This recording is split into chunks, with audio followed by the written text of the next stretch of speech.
ಕಂಠಜಾಲೈಃ ಸಂಖ್ಯಾವಂತೋ ಯಮಾಹುಃ ಮುಹುರಗಿಲಕಲಾ ಮೂರ್ತಿರುದ್ವೇಲ ಕೀರ್ತಿಃ ಧೀರಶ್ರೀ ರಾಘವೇಂದ್ರಃ ಸತಿಷದು ಸತತಂ ಭವ್ಯಮವ್ಯಾಹತಂ ನಃ ಚಿತ್ರೈಃ ಪದೈಶ್ಚ ಗಂಭೀರೈರ್ವಾಕ್ಯೈರ್ಮಾನೈರಖಂಡಿತೈಃ ಗುರುಭಾವಂ ವ್ಯಂಜಯಂತಿ ಭಾತಿ ಶ್ರೀ ಜಯತೀರ್ಥವಾಕ್ಭ್ರಮಂ ಭಂಗರಹಿತಂ ಅಜಡಂ ವಿಮಲಂ ಸದಾ ಆನಂದತೀರ್ಥಮತುಲಂ ಭಜೆ ತಾಪತ್ರಯಾಪಹಂ ವೇದವ್ಯಾಸಗುಣಾವಾಸ ವಿದ್ಯಾಧೀಶ ಸತಾಂ ವಶ ಮಾಂ ನಿರಾಶಂ ಗತಕ್ಲೇಶಂ ಕುರ್ವನಾಶಂ ಹರೇ ನಿಶಂ.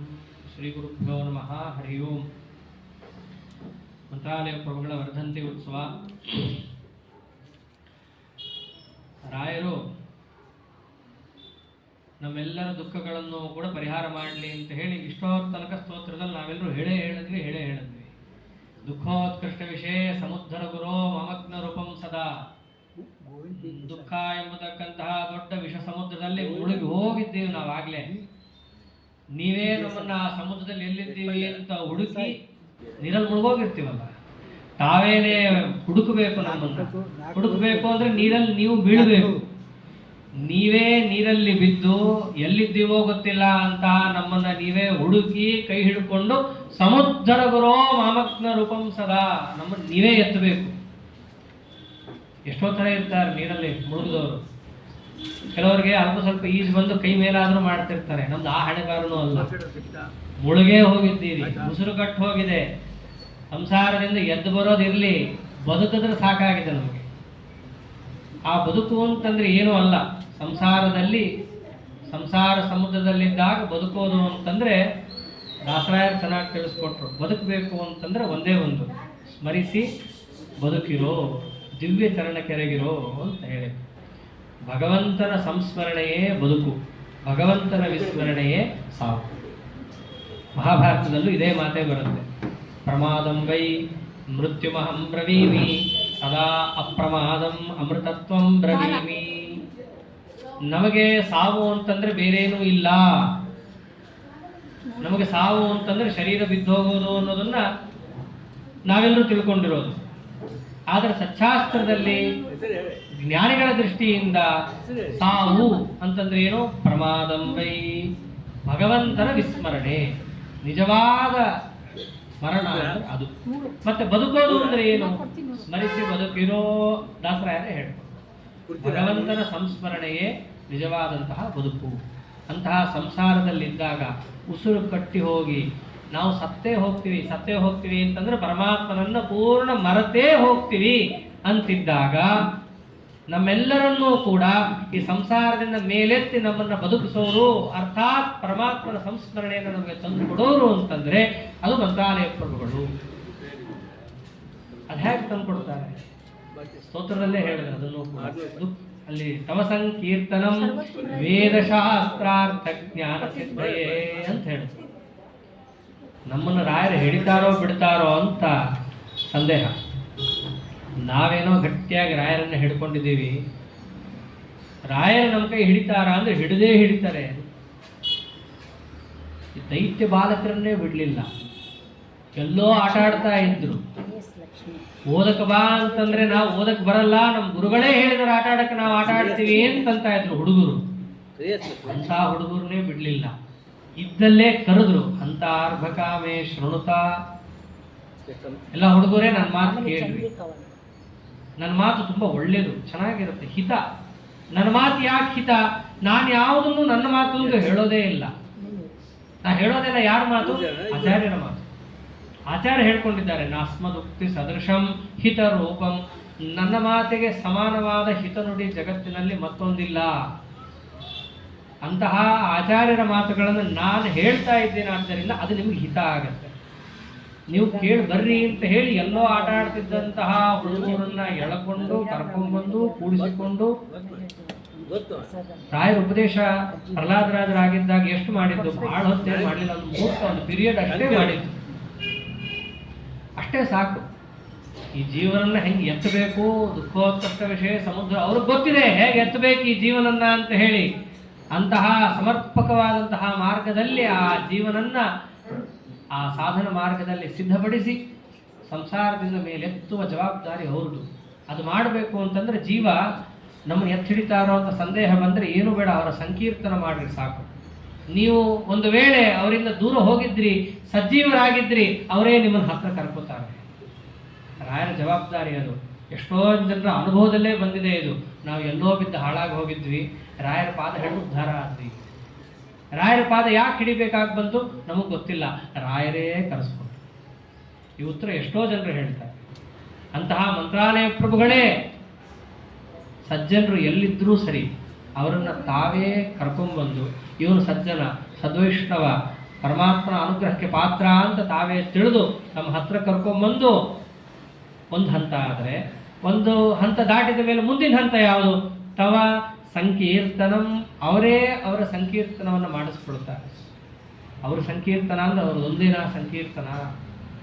ಮಂತ್ರಾಲಯ ಪ್ರಭುಗಳು ಅಂತಂದ್ರೆ ಅವರೊಳಗೆ ಎಷ್ಟು ಭಗವದ್ ರೂಪದ ಸನ್ನಿಧಾನ. ಸಾಕ್ಷಾತ್ ಮುಖ್ಯ ಪ್ರಾಣದೇವರೇ ಅವರೊಳಗೆ ನಿಂತಿದ್ದು. ವಾಯುವಾವಿಷ್ಟಸ್ತು ಪ್ರಹ್ಲಾದ ಅಂತ ಪ್ರಹ್ಲಾದರಾಗಿದ್ದಾಗ ಮುಖ್ಯ ಪ್ರಾಣದೇವರೇ ಒಳಗೆ. ಇನ್ನು ರಾಯರಿದ್ದಾಗಂತೂ ಎಷ್ಟು ಜನರ ಸನ್ನಿಧಾನ, ಸಾಕ್ಷಾತ್ ಆಚಾರ್ಯರ ಸನ್ನಿಧಾನ. ವಿದ್ಯಾಧಿ ದೇವತಾ ಸರಸ್ವತೀ ದೇವಿಯೇ ಬಂದು ಅನುಗ್ರಹ ಮಾಡಿದ್ದು ಮಂತ್ರಾಲಯ ಪ್ರಭುಗಳಿಗೆ. ಅವರದ್ದು ಪಟ್ಟಾಭಿಷೇಕನೂ ಕೂಡ ಈ ಮೊನ್ನೆ ಬಿದಿಗೆ ಆದದ್ದು. ಎಲ್ರಿಗೂ ಕೂಡ ಆಶ್ರಮ ತಗೋಬೇಕಾದ್ರೆ ಒಳಗಡೆಯಿಂದ ಪರಮಾತ್ಮನ ಸೇವಾ ಮಾಡಬೇಕು ಅಂತ ಉತ್ಕಟ ಇಚ್ಛಾ ಅಷ್ಟೇ ಇದ್ದರೆ, ಮಂತ್ರಾಲಯ ಪ್ರಭುಗಳಿಗೆ ನೀನು ಆಶ್ರಮ ತಗೋ ಅಂತ ಹೇಳಿ ಆದೇಶ ಮಾಡಿದ್ದು ಸಾಕ್ಷಾತ್ ವಿದ್ಯಾಧಿ ದೇವತೆ ಸರಸ್ವತಿ ಭಾರತೀಯರೇ ಒಂದು ಆದೇಶ ಮಾಡ್ತಾರೆ. ನೀನು ತಗೋಬೇಕು ಆಶ್ರಮ, ನೀನು ತಗೊಂಡ್ರೆ ಮುಂದಿನ ಜಗತ್ತೇನಾದರೂ ಅಂಗಾರಾಕ್ಷತೆ ಹಚ್ಕೊಳ್ಳುತ್ತೆ, ಒಂದಿಷ್ಟು ಹರಿಸರ್ವೋತ್ತಮ ವಾಯುಜೀವೋತ್ತಮ ಅಂತ ಅನ್ನತ್ತೆ ಅಂತ ಹೇಳಿ ಮಂತ್ರಾಲಯ ಪ್ರಭುಗಳಲ್ಲಿ ಅಂತಹ ಸರಸ್ವತಿ ದೇವಿಯ ಸಾಕ್ಷಾತ್ ಆಶೀರ್ವಾದ. ಅದರಂತೆ ಟೀಕಾರಾಯರು ಮುಂತಾದವರ ಆಶೀರ್ವಾದ. ಆದ್ದರಿಂದ ರಾಯರ ಸಂಕೀರ್ತನ ಅಂತಂದ್ರೆ ಬರೀ ರಾಯರ ಸಂಕೀರ್ತನ ಅಲ್ಲ. ಗೋಪಾಲದಾಸರೇ ಹೇಳ್ತಾರೆ, ನಿಮ್ಮ ವೃಂದಾವನ ಅಂತಂದ್ರೆ ಅದೇನೋ ಒಂದು ತುಳಸಿ ಕಟ್ಟೆ ಅಲ್ಲ, ವೃಂದಾವನವೋ ಹರಿಮಂದಿರವೋ ಅಂತ ಅವರೇ ಅಂತಾರೆ. ಒಂದು ಚಿಂತನೆಯಲ್ಲಿ ಅವರೇ ಹೇಳಬೇಕಾದ್ರೆ ಮಂತ್ರಾಲಯ ಪ್ರಭುಗಳ ವೃಂದಾವನದಲ್ಲಿ ಯಾರ್ಯಾರು ಇರ್ತಾರೆ ಅಂತ ಬಂದಾಗ, ವೃಂದಾವನದ ಮೇಲ್ಭಾಗದಲ್ಲಿ ಸಾಕ್ಷಾತ್ ಶ್ರೀಮದಾಚಾರ್ಯರೇ ಮುಂತಾದಂತಹ ಅವರಿಗಿಂತ ಉತ್ತಮರಾದ ಸರ್ವ ಗುರುಗಳೂ ಕೂಡ ಇರ್ತಾರೆ. ಮಧ್ಯಭಾಗದಲ್ಲಿ ತಾವು ಆಸೀನರಾಗಿರ್ತೀರಿ. ತಮ್ಮ ಕೆಳಭಾಗದಲ್ಲಿ ನಿಮಗಿಂತ ಅಧಮರು ಯಾವ್ಯಾವ ಜೀವರಾಶಿಗಳಿದ್ದಾರೋ, ನಿಮ್ಮ ಸೇವೆಯನ್ನು ಮಾಡ್ತಾ ಇದ್ದಾರೋ ಅಂತಹ ದೊಡ್ಡ ದೊಡ್ಡ ಜ್ಞಾನಿಗಳು ಅಂತ ಯಾರ್ಯಾರಿದ್ದಾರೋ ಅವರೆಲ್ಲ ನಿಮಗಿಂತ ಕೆಳಗಡೆ ಇರ್ತಾರೆ. ಹೀಗೆ ನಿಮ್ಮ ವೃಂದಾವನದಲ್ಲಿ ಸಮಸ್ತ ಗುರುಗಳ ಸನ್ನಿಧಾನ. ಗುರುಗಳಷ್ಟೇ ಅಲ್ಲ, ಇನ್ನು ಆ ವೃಂದಾವನದಲ್ಲಿ ಒಂದೊಂದು ಮೂಲೆಯಲ್ಲಿ ಒಂದೊಂದು ಭಗವದ್ ರೂಪದ ಸನ್ನಿಧಾನ. ಹಾಡಲ್ಲೇ ಇದೆ ರಾಮ, ನರಹರಿ, ವ್ಯಾಸ, ಮತ್ತೆ ಗೋಪಾಲಕೃಷ್ಣ, ಅದರಂತೆ ನರಸಿಂಹ, ಇನ್ನು ಮೇಲ್ಗಡೆ ಅಂತೂ ಸಾಕ್ಷಿ ಹಯಾಸ್ಯೋತ್ರಿ, ಒಳಗಡೆ ಅಂತೂ ಲಕ್ಷ್ಮೀನಾರಾಯಣ, ಲಕ್ಷ್ಮೀ ಹಯಗ್ರೀವ. ಎಲ್ಲ ಸಾಮಾನ್ಯ ಲಕ್ಷ್ಮೀನಾರಾಯಣ ಸಾಲಿಗ್ರಾಮನು ಅವರು ವೃಂದಾವನದಲ್ಲೇ ಇರಬೇಕು. ಅಷ್ಟು ಲಕ್ಷ್ಮೀನಾರಾಯಣ ಸಾಲಿಗ್ರಾಮವನ್ನು ಅವರು ವೃಂದಾವನದಲ್ಲಿ ಇಟ್ಟಿರೋದು. ಒಂದು ಸಾಲಿಗ್ರಾಮ ಮನೆಯಲ್ಲಿದ್ದರೆ ಅದು ಪುನೀತ, 12 ಇದ್ದರೆ ಕ್ಷೇತ್ರ. ಅಂಥದ್ದು ಸಹಸ್ರಗಟ್ಟಲೆ ಸಾಲಿಗ್ರಾಮಗಳು ವೃಂದಾವನದಲ್ಲಿದ್ದಾಗ ಮಂತ್ರಾಲಯ ಪ್ರಭುಗಳ ವೈಭವವನ್ನು ಎಷ್ಟಂತ ಹೇಳಲಿಕ್ಕಾಗತ್ತೆ. ಆದ್ದರಿಂದ ಅವರ ಸಂಕೀರ್ತನ ಅಂತಂದ್ರೆ ಅವ್ರದ್ದೊಂದೇ ಸಂಕೀರ್ತನ ಅಲ್ಲ, ಅವರ ಸಂಕೀರ್ತನ ಅಂತಂದ್ರೆ ಸಮಸ್ತ ಗುರುಗಳ ಸಂಕೀರ್ತನ. ಅವರ ಅಂತರ್ಯಾಮಿಯಾದ ಭಾರತೀಯ ಮುಖ್ಯ ಪ್ರಾಣಾಂತರ್ಗತನಾದಂತಹ ಅನಂತ ರೂಪಾತ್ಮಕನಾದಂತಹ ಲಕ್ಷ್ಮೀ ನಾರಾಯಣನ ಸಂಕೀರ್ತನ. ಆದ್ದರಿಂದ ರಾಯರು ಎತ್ತೋ ಕ್ರಮ ಅವರ ಸಂಕೀರ್ತನದಿಂದ ಅಂತಂದ್ರೆ, ಅವರ ಸಂಕೀರ್ತನ ಮಾಡದೆ ಎತ್ತೋದು ಹೇಗವರು? ಶಾಸ್ತ್ರಾರ್ಥ ಜ್ಞಾನ ಸಿದ್ಧಯೇ. ಅವರ ಸಂಕೀರ್ತನ ಮಾಡಿದರೆ ಮಂತ್ರಾಲಯ ಪ್ರಭುಗಳು ಅವರಿಗೆ ಕೊಡುವಂತಹ ಫಲ ಯಾವುದು?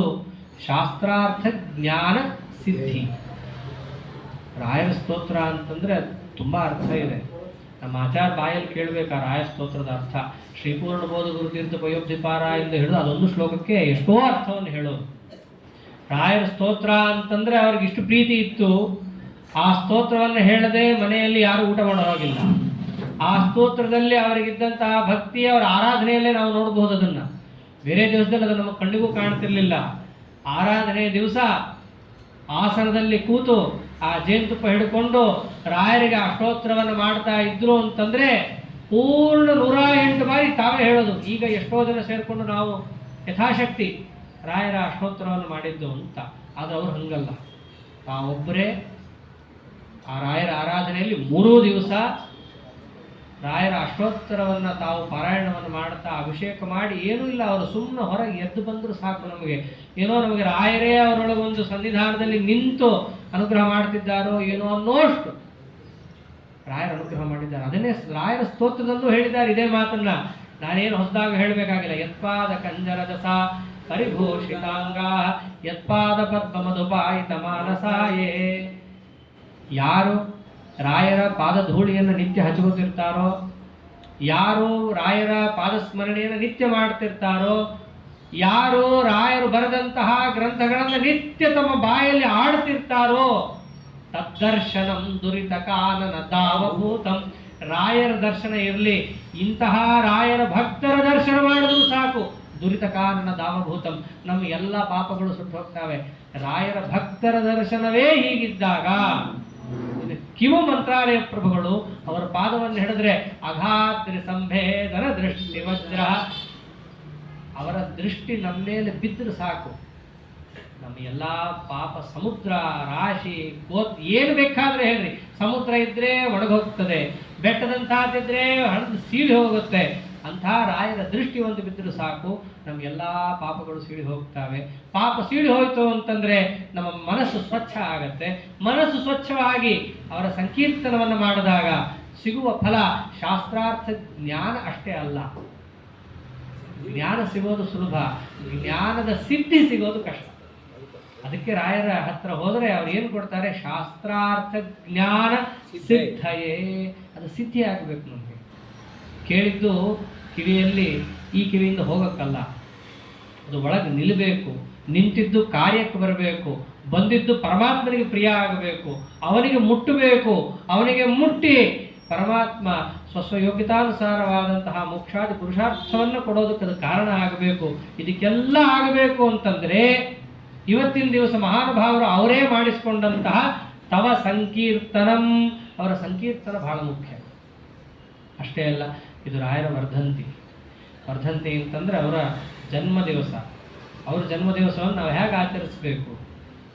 ಅವರು ಹುಟ್ಟಿದ್ದು ಅಂತಂದ್ರೆ ಅವರು ನಮ್ಮ ಮನಸ್ಸಲ್ಲಿ ಹುಟ್ಟಬೇಕು, ನಮ್ಮ ಮನಸ್ಸಲ್ಲಿ ಜ್ಞಾನ ರೂಪದಲ್ಲಿ ಅವರು ಹುಟ್ಟಬೇಕು. ರಾಯರ ಸ್ತೋತ್ರದಲ್ಲೂ ರಾಯರನ್ನವರೇನು ಪ್ರತ್ಯೇಕ ಸ್ತೋತ್ರ ಮಾಡಲ್ಲ. ರಾಯರ ಸ್ತೋತ್ರವನ್ನು ಆರಂಭ ಹೇಗೆ ಮಾಡಿದ್ದಾರೆ? ಗುರುರಾಘವೇಂದ್ರ ವಾಕ್ ದೇವತಾ ಸರಿದವಂ ವಿಮಲೀಕರೋತು. ರಾಯರ ವಾಕ್ಯವೆಂಬತಕ್ಕಂತಹ ಗಂಗಾ ನದಿ ನಮ್ಮನ್ನು ಪವಿತ್ರವನ್ನಾಗಿ ಮಾಡಲಿ. ಹೀಗೆ ರಾಯರ ಸ್ತೋತ್ರದ ಆರಂಭವೂ ಆಗಿರೋದು. ಆದ್ದರಿಂದ ರಾಯರ ವರ್ಧಂತಿ ಅಂತಂದ್ರೆ ನಮ್ಮ ಮನಸ್ಸಲ್ಲಿ ಏನಿರಬೇಕು? ರಾಯರ ವಾಕ್ಯಗಳು ಅಂತ ಏನೇನಿದ್ದಾವೋ, ರಾಯರ ವಾಕ್ಯಗಳು ಅಂದ್ರೆ ಬೇರೆ ಅಲ್ಲ, ರಾಯರೇ. ರೂಪಮನ್ಯದಿವ ಧನ್ಯವಾತ್ಮನಃ. ಹೇಗೆ ಆಚಾರ್ಯರ ರೂಪವೇ ಆಚಾರ್ಯರ ಶ್ರೀಮದ್ ಭಾಷ್ಯವೋ, ಹಾಗೆ ರಾಯರ ರೂಪ ಅಂತಂದ್ರೆ ಬೇರೆ ಏನಿಲ್ಲ. ರಾಯರ ಗ್ರಂಥಗಳೇ ರಾಯರ ರೂಪಗಳು. ರಾಯರು ಹುಟ್ಟಬೇಕು ನಮ್ಮಲ್ಲಿ ಅಂತಂದ್ರೆ ಏನರ್ಥ? ರಾಯರು ಬರ್ಕೊಟ್ಟಂತಹ ಗ್ರಂಥಗಳೇನೇನಿದ್ದಾವೋ ಆ ಗ್ರಂಥಗಳ ಅರ್ಥ ನಮ್ಮ ಮನಸ್ಸಲ್ಲಿ ಸ್ಫುರಣ ಆಗಬೇಕು. ಆ ಗ್ರಂಥಗಳ ಅರ್ಥವನ್ನು ನಮ್ಮ ಕಿವಿಯಾರೆ ನಮ್ಮ ಯೋಗ್ಯತಾನುಸಾರ ಅಧಿಕಾರ ಇದ್ದಷ್ಟು ಕೇಳಬೇಕು. ಇದು ನಿಜವಾದ ರಾಯರ ವರ್ಧಂತಿ ಉತ್ಸವ. ಇದು ರಾಯರಿಗೆ ಅತ್ಯಂತ ಪ್ರಿಯವಾದಂತಹ ಕೆಲಸ. ಯಾಕಂತಂದ್ರೆ ಮೆಟ್ಲು ಹತ್ತೋದು ದೇವಸ್ಥಾನ ಮುಂತಾದವುಗಳಲ್ಲಿ ದೇವರ ದರ್ಶನ ಮಾಡಲಿ ಅಂತ. ಮೆಟ್ಲು ಹತ್ತೋದೇ ಹತ್ತಿ ಅಲ್ಲೇ ಕೂತು ಬಿಟ್ರೆ ಪ್ರಯೋಜನ ಏನು ಹತ್ತಿದ್ದು? ಆದ್ದರಿಂದ ರಾಯರ ಹತ್ರ ಹೋಗೋದು, ಪ್ರದಕ್ಷಿಣ ನಮಸ್ಕಾರ ಹಾಕೋದು, ಅವರ ಸಂಕೀರ್ತನ ಮಾಡೋದು, ಇವೆಲ್ಲವೂ ಮೆಟ್ಲು ಹತ್ತಿದಂತೆ. ಫಲ ಯಾವುದು? ಶಾಸ್ತ್ರಾರ್ಥ ಜ್ಞಾನ ಸಿದ್ಧಯೇ. ಗುರುಗಳ ಹತ್ರ ಹೋಗೋದು ತತ್ವಜ್ಞಾನ ಪಡಿಲಿಕ್ಕೆ. ಅದನ್ನು ಪಡೆದಾಗ ಪರಮಾತ್ಮ ಅತ್ಯಂತ ಸುಪ್ರಸನ್ನನಾಗಿ ರಾಯರ ಒಳಗೆ ನಿಂತು ಅವನೇ ಅನುಗ್ರಹವನ್ನು ಮಾಡುತ್ತಾನೆ. ಮತ್ತು ರಾಯರಿಗೂ ಅದು ಅತ್ಯಂತ ಪ್ರಿಯ. ರಾಯರನ್ನ ಅರ್ಥ ಮಾಡ್ಕೊಳ್ಳೋರು ನಿಮ್ಮಂಥವ್ರಂತೂ ಅರ್ಥ ಮಾಡ್ಕೊಳ್ಳೋಕ್ಕೆ ಆಗಲ್ಲ, ಅದು ಬೇರೆ ವಿಷಯ ಇರಲಿ. ಅವ್ರನ್ನ ಅರ್ಥ ಮಾಡ್ಕೊಳ್ಳೋವಂಥ ಸಾಮರ್ಥ್ಯ ಯಾರಿಗಿದೆ ಅಂತ ಅಪಣಾಚಾರ್ಯ ಹೇಳೋದು ನೋಡಬೇಕು. ಅವರೇ ಅಂತಾರೆ, ವಿದ್ವತ್ ಪರಿಜ್ಞೇಯ ಮಹಾವಿಶೇಷ. ಮಹಾವಿಶೇಷ, ವಿಶೇಷ ಅಂತಂದ್ರೆ ನಿಮ್ಮ ಮಹಿಮೆ ವೈಭವಗಳು. ಕೆಲವುದನ್ನು ನಾವು ಅರ್ಥ ಮಾಡ್ಕೊಂಡ್ಬಿಡ್ತೀವಿ. ಯಾವುದು? ಅನೇಕ ವೈಭವಗಳು ಮಹಿಮೆಗಳಿದ್ದಾವೆ ರಾಯರದ್ದು.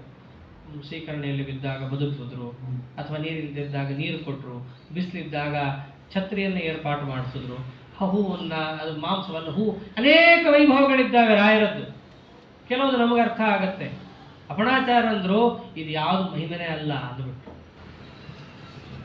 ಮಾಂಸವನ್ನು ಹಣ್ಣು ಮಾಡೋದು, ಇದು ಮಹಿಮೆ ಅಲ್ಲ, ಇದು ಮಹಾಮಹಿಮೆ ಅಲ್ಲ. ಇದು ನಿಜವಾದ ಮಹಾಮಹಿಮೆ ಯಾವುದು? ಅದನ್ನು ಅರ್ಥ ಮಾಡಿಕೊಳ್ಳೋರು ಯಾರು? ವಿದ್ವತ್ ಪರಿಜ್ಞೇಯ ಮಹಾವಿಶೇಷ. ನಿಮ್ಮ ಮಹಾಮಹಿಮೆಯನ್ನು ಅರ್ಥ ಮಾಡ್ಕೋಬೇಕು ಅಂತಂದ್ರೆ ಸಮರ್ಥರು ಯಾರು? ವಿದ್ವತ್ ಪರಿಜ್ಞೇಯ ಮಹಾವಿಶೇಷ. ದೊಡ್ಡ ದೊಡ್ಡ ವಿದ್ವಾಂಸರು, ಜ್ಞಾನಿಗಳು ನಿಮ್ಮ ಮಹಿಮೆಯನ್ನು ಅರ್ಥ ಮಾಡ್ಕೋತಾರೆ. ನಿಮ್ಮ ಮಹಿಮೆ ಯಾವುದು? ನಿಜವಾದ ರಾಯರ ಮಹಿಮೆಯನ್ನು ಕಣ್ಣಾರೆ ಕಂಡು ಆಸ್ವಾದಿಸಿ ರಾಯರ ಮುಂದೆ ಹೋಗಿ ಸ್ತೋತ್ರ ಮಾಡಿದ ಮಹಾವಿದ್ವಾಂಸರು ಅಂದ್ರೆ ವಾದೀಂದ್ರ ತೀರ್ಥ ಗುರು ಸಾರ್ವಭೌಮರು. ಅವರು ಅದು ಇದು ಸ್ತೋತ್ರ ಮಾಡೋದೇ ಇಲ್ಲ. ಅಸ್ಮಾಭಿಸ್ತತ್ ಪ್ರಬಂಧ ಪ್ರಣಯನ ವಿಷಯೇ ಸ್ತೂಯತೆ ರಾಘವೇಂದ್ರ. ಅವರಂತಾರೆ, ಏಷ ಶ್ರೀ ರಾಘವೇಂದ್ರ ವ್ರತಿವರ ಚರಿತಾಂಬೋ ನಿಧಿ ಕ್ವಾತಿವೇಲ ವಾಸೋ ಖದ್ಯೋತಪೋತ ಪ್ರಮುಷಿತ ವಿಭವಶ್ಚೇತಸೋ ನ ಪ್ರಕಾಶ. ಅವರು ಗುರುಗುಣ ಸ್ತವನ ಅಂತ ಆರಂಭ ಮಾಡ್ತಾರೆ.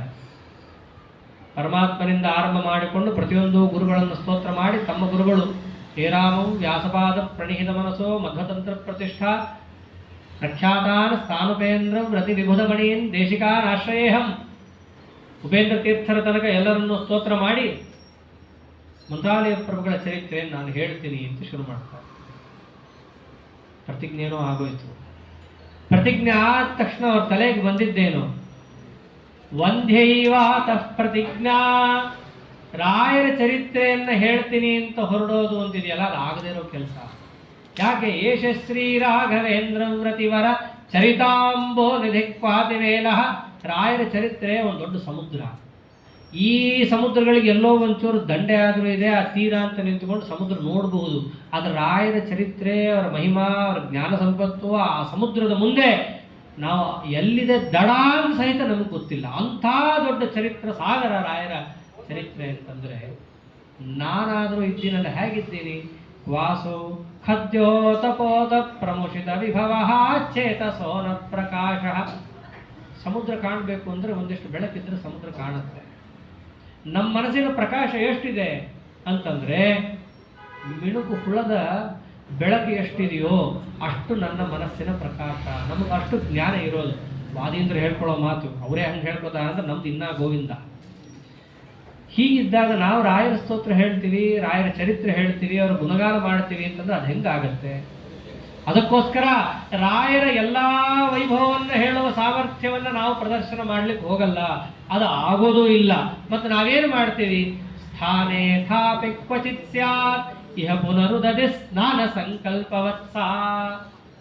ಎಷ್ಟು ಯುಕ್ತಿಯುಕ್ತವಾಗಿ, ಅದಕ್ಕೆ ವಿದ್ವತ್ ಪರಿಜ್ಞೆಯ ಮಹಾವಿಶೇಷ ಅನ್ನೋದನ್ನು ಯುಕ್ತಿಯುಕ್ತವಾಗಿ ಮಾತಾಡ್ತಾರೆ ವಾದೇಂದ್ರರು. ಸಮುದ್ರ ಸ್ನಾನಕ್ಕೆ ಅಂತ ಹೋಗ್ತೀವಿ, ಸಂಕಲ್ಪ ಮಾಡ್ತೀವಿ. ಸೇತು ಸಮುದ್ರಕ್ಕೆ ಹೋದಾಗ ಏನು ಮಾಡ್ತೀವಿ? ಸಮುದ್ರ ಸ್ನಾನ ಮಹಮಾಚರಿಷ್ಯೇ ಅಂತ ಸಂಕಲ್ಪ ಮಾಡ್ತೀವಿ. ಎಷ್ಟು ಹಾಕೋತೀವಿ ನೀರು? ದೂರದಲ್ಲಿ ನಿಂತ್ಕೊಂಡು ತಲೆ ಬಗ್ಗಿಸಿ ಎಷ್ಟೋ 4 ಹನಿ ಬೀಳೋಟ್ಟು ಹಾಕೊಂಡು ಹೋಗ್ತೀವಿ. ಸಂಕಲ್ಪ ಮಾಡಿದ್ದು ಸಮುದ್ರ ಸ್ನಾನ, ಹಾಕೊಂಡಿದ್ದು 4-5 ಹನಿ.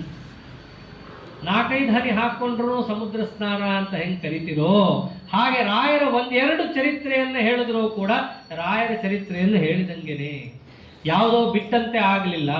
ಸಮುದ್ರ ಸ್ನಾನ ಮಾಡಿದಂತೆಯೇ ಹೇಗಾಗುತ್ತೋ 4 ಹನಿ ಹಾಕ್ಕೊಂಡ್ರು, ರಾಯರ ಯಾವುದೋ ಒಂದು ವೈಭವವನ್ನು ವರ್ಣನೆ ಮಾಡಿದ್ರು ಕೂಡ ಅದು ರಾಯರ ಚರಿತ್ರೆಯನ್ನು ವರ್ಣನೆ ಮಾಡಿದಂತೆಯೇ ಆಗತ್ತೆ. ಸರಿ, ಹಾಗಾದ್ರೆ ಯಾವ ಮಹಿಮೆಯನ್ನು ಹೇಳ್ತೀರಾ? ರಾಯರ ಮಹಾವೈಭವವನ್ನೇ ನಾ ಹೇಳೋದು ಅಂತಾರೋ. ಅಂತಿಂಥ ವೈಭವವನ್ನೆಲ್ಲ ಬೇರೆಯವರು ಹೇಳ್ತಾರೆ, ಕೇಳ್ತಾರೆ, ಅರ್ಥ ಆಗತ್ತೆ. ಆದರೆ ವಿದ್ವಾಂಸರಿಗೆ ಅರ್ಥವಾಗುವ ಮಹಿಮೆಯನ್ನೇ ನಾ ಹೇಳ್ತೀನಿ. ಯಾವುದದು? ಚಿತ್ತೇನಾಯುಕ್ತಮರ್ಥಂ ಕಲಯತಿ ಸಹಸಾ ನಾಭಿದತ್ತೇನ ಸತ್ಭಿಃ ಸಾಕಂ ಮೀಮಾಂಸತೇವಾ ನ ಲಿಖತಿ ವಚಸೋದ್ಘಾಟಯತ್ಯಾಶಯಂ ಸ್ವಂ ಉಕ್ತನ್ನೋ ಭಕ್ತಿ ಭೂಯಃ ಕ್ವಚಿದಪಿ ಲಿಖಿತಂ ನೈವ ನಿರ್ಮಾಷ್ಟಿ ತಸ್ಮಾತ್ ಅಸ್ಮಾಭಿಃ ತತ್ಪ್ರಬಂಧ ಪ್ರಣಯನ ವಿಷಯೇ ಸ್ತೂಯತೆ ರಾಘವೇಂದ್ರಃ. ರಾಘವೇಂದ್ರ ಪ್ರಭುಗಳು ತತ್ಪ್ರಬಂಧ ಪ್ರಣಯನ ವಿಷಯೇ ಸ್ತೂಯತೆ. ಅವರು ಯಾವ್ಯಾವ ಗ್ರಂಥಗಳನ್ನು ನಿರ್ಮಾಣ ಮಾಡಿದ್ದಾರೋ, ಯಾವ ಜ್ಞಾನ ಸಂಪತ್ತನ್ನು ಜಗತ್ತಿಗೆ ಹರಿಬಿಟ್ಟಿದ್ದಾರೋ ಆ ಸಂಪತ್ತನ್ನು ನಾನು ಸ್ತೋತ್ರ ಮಾಡ್ತೀನಿ. ಆ ಗ್ರಂಥಗಳ ವೈಭವವನ್ನು ಸ್ತೋತ್ರ ಮಾಡ್ತೀನಿ ನಾನು. ಇದು ಮಹಾವಿಶೇಷ. ಆ ಕಾಲಕ್ಕೆ ಯಾವುದೋ ಒಬ್ಬ ಸಜ್ಜನನಿಗೆ ಉಪಕಾರವಾಗಲಿ ಎಂದು ತೋರಿಸಿದ ಮಹಿಮೆಯನ್ನೇ ನಾವು ಅರ್ಥ ಮಾಡ್ಕೊಳ್ಳಿಕ್ಕಾಗಲ್ಲ ಅಂತಿದ್ದಾಗ ಆ ಚಂದ್ರಾರ್ಕ ಸ್ಥಾಯಿಯಾಗಿ ಯಾವ ಗ್ರಂಥಗಳು ಅಖಂಡ ಭೂಮಂಡಲದಲ್ಲಿರುವ ಸಮಸ್ತ ಸದ್ವೈಷ್ಣವರಿಗೂ ಉಪಕಾರಕನೋ ಅದನ್ನೇ ಅಂದಿದ್ದು ದುಃಖೋತ್ಕೃಷ್ಟ ವಿಷಯ ಸಮುದ್ಧರ ಗುರೋ ಮಾಮಗ್ನ ರೂಪಂ ಸದಾ. ಸಮಸ್ತ ಸಜ್ಜನರನ್ನು ಎತ್ತಲಿಕ್ಕೆ ಸಮರ್ಥವಾಗಿದೆಯೋ ಅಂತಹ ಮಂತ್ರಾಲಯ ಪ್ರಭುಗಳ ಗ್ರಂಥದ ಮಹಿಮೆಯನ್ನು ಇನ್ನೆಷ್ಟು ಹೇಳಬೇಕು ನಾವು. ಆದ್ದರಿಂದ ಆ ಗ್ರಂಥದ ವೈಭವವನ್ನು ಹೊರನೋಟಕ್ಕೆ ಮೊದಲು ಸ್ತೋತ್ರ ಮಾಡ್ತಾರೆ ವಾದೀಂದ್ರ ತೀರ್ಥರು. ಹೇಗಿದೆ? ಚಿತ್ತೇನಾಯುಕ್ತಮರ್ಥಂ. ಸಾಮಾನ್ಯವಾಗಿ ಯಾರಾದರೂ ಪೆನ್ ಹಿಡ್ಕೊಂಡು ಒಂದು ಗ್ರಂಥ ಬರಿತೀನಿ ಅಂತ ಹೊರಡೋರು ಯಾರು ಸ್ಮರಣೆ ಮಾಡಬೇಕು? ರಾಯರ ಸ್ಮರಣೆ ಮಾಡಬೇಕು. ಅವರು ಬರೆದ ರೀತಿಯನ್ನು ನೆನೆಸ್ಕೋಬೇಕು. ಹೆಂಗೆ ಬರೆದಿದ್ದಾರೆ ಗ್ರಂಥವನ್ನು ರಾಯರು? ಹೊರನೋಟಕ್ಕೆ ಒಳಗಿಂದ ಮುಂದುವರೆದ ಮಾಡ್ತಾರೆ. ಸಾಮಾನ್ಯವಾಗಿ ಏನಾದರೂ ಬರಿಬೇಕಾದ್ರೆ ಅವರ ಮನಸ್ಸು ಮೊದಲು ಸ್ವಚ್ಛವಾಗಿರಬೇಕು. ಸ್ವಚ್ಛವಾದ ಅರ್ಥ ತಮ್ಮ ಮನಸ್ಸಿನಲ್ಲಿ ಬರಬೇಕು. ರಾಯರದ್ದು ಹೇಗಿತ್ತು? ಚಿತ್ತೇನಾಯುಕ್ತಮರ್ಥಂ ಕಲಯತಿ. ಮನಸ್ಸಲ್ಲಿ ಒಂದೇ ಒಂದು ಅಯುಕ್ತವಾದ ಅರ್ಥವೂ ಬರೋದೇ ಇಲ್ಲ ಅವರಿಗೆ.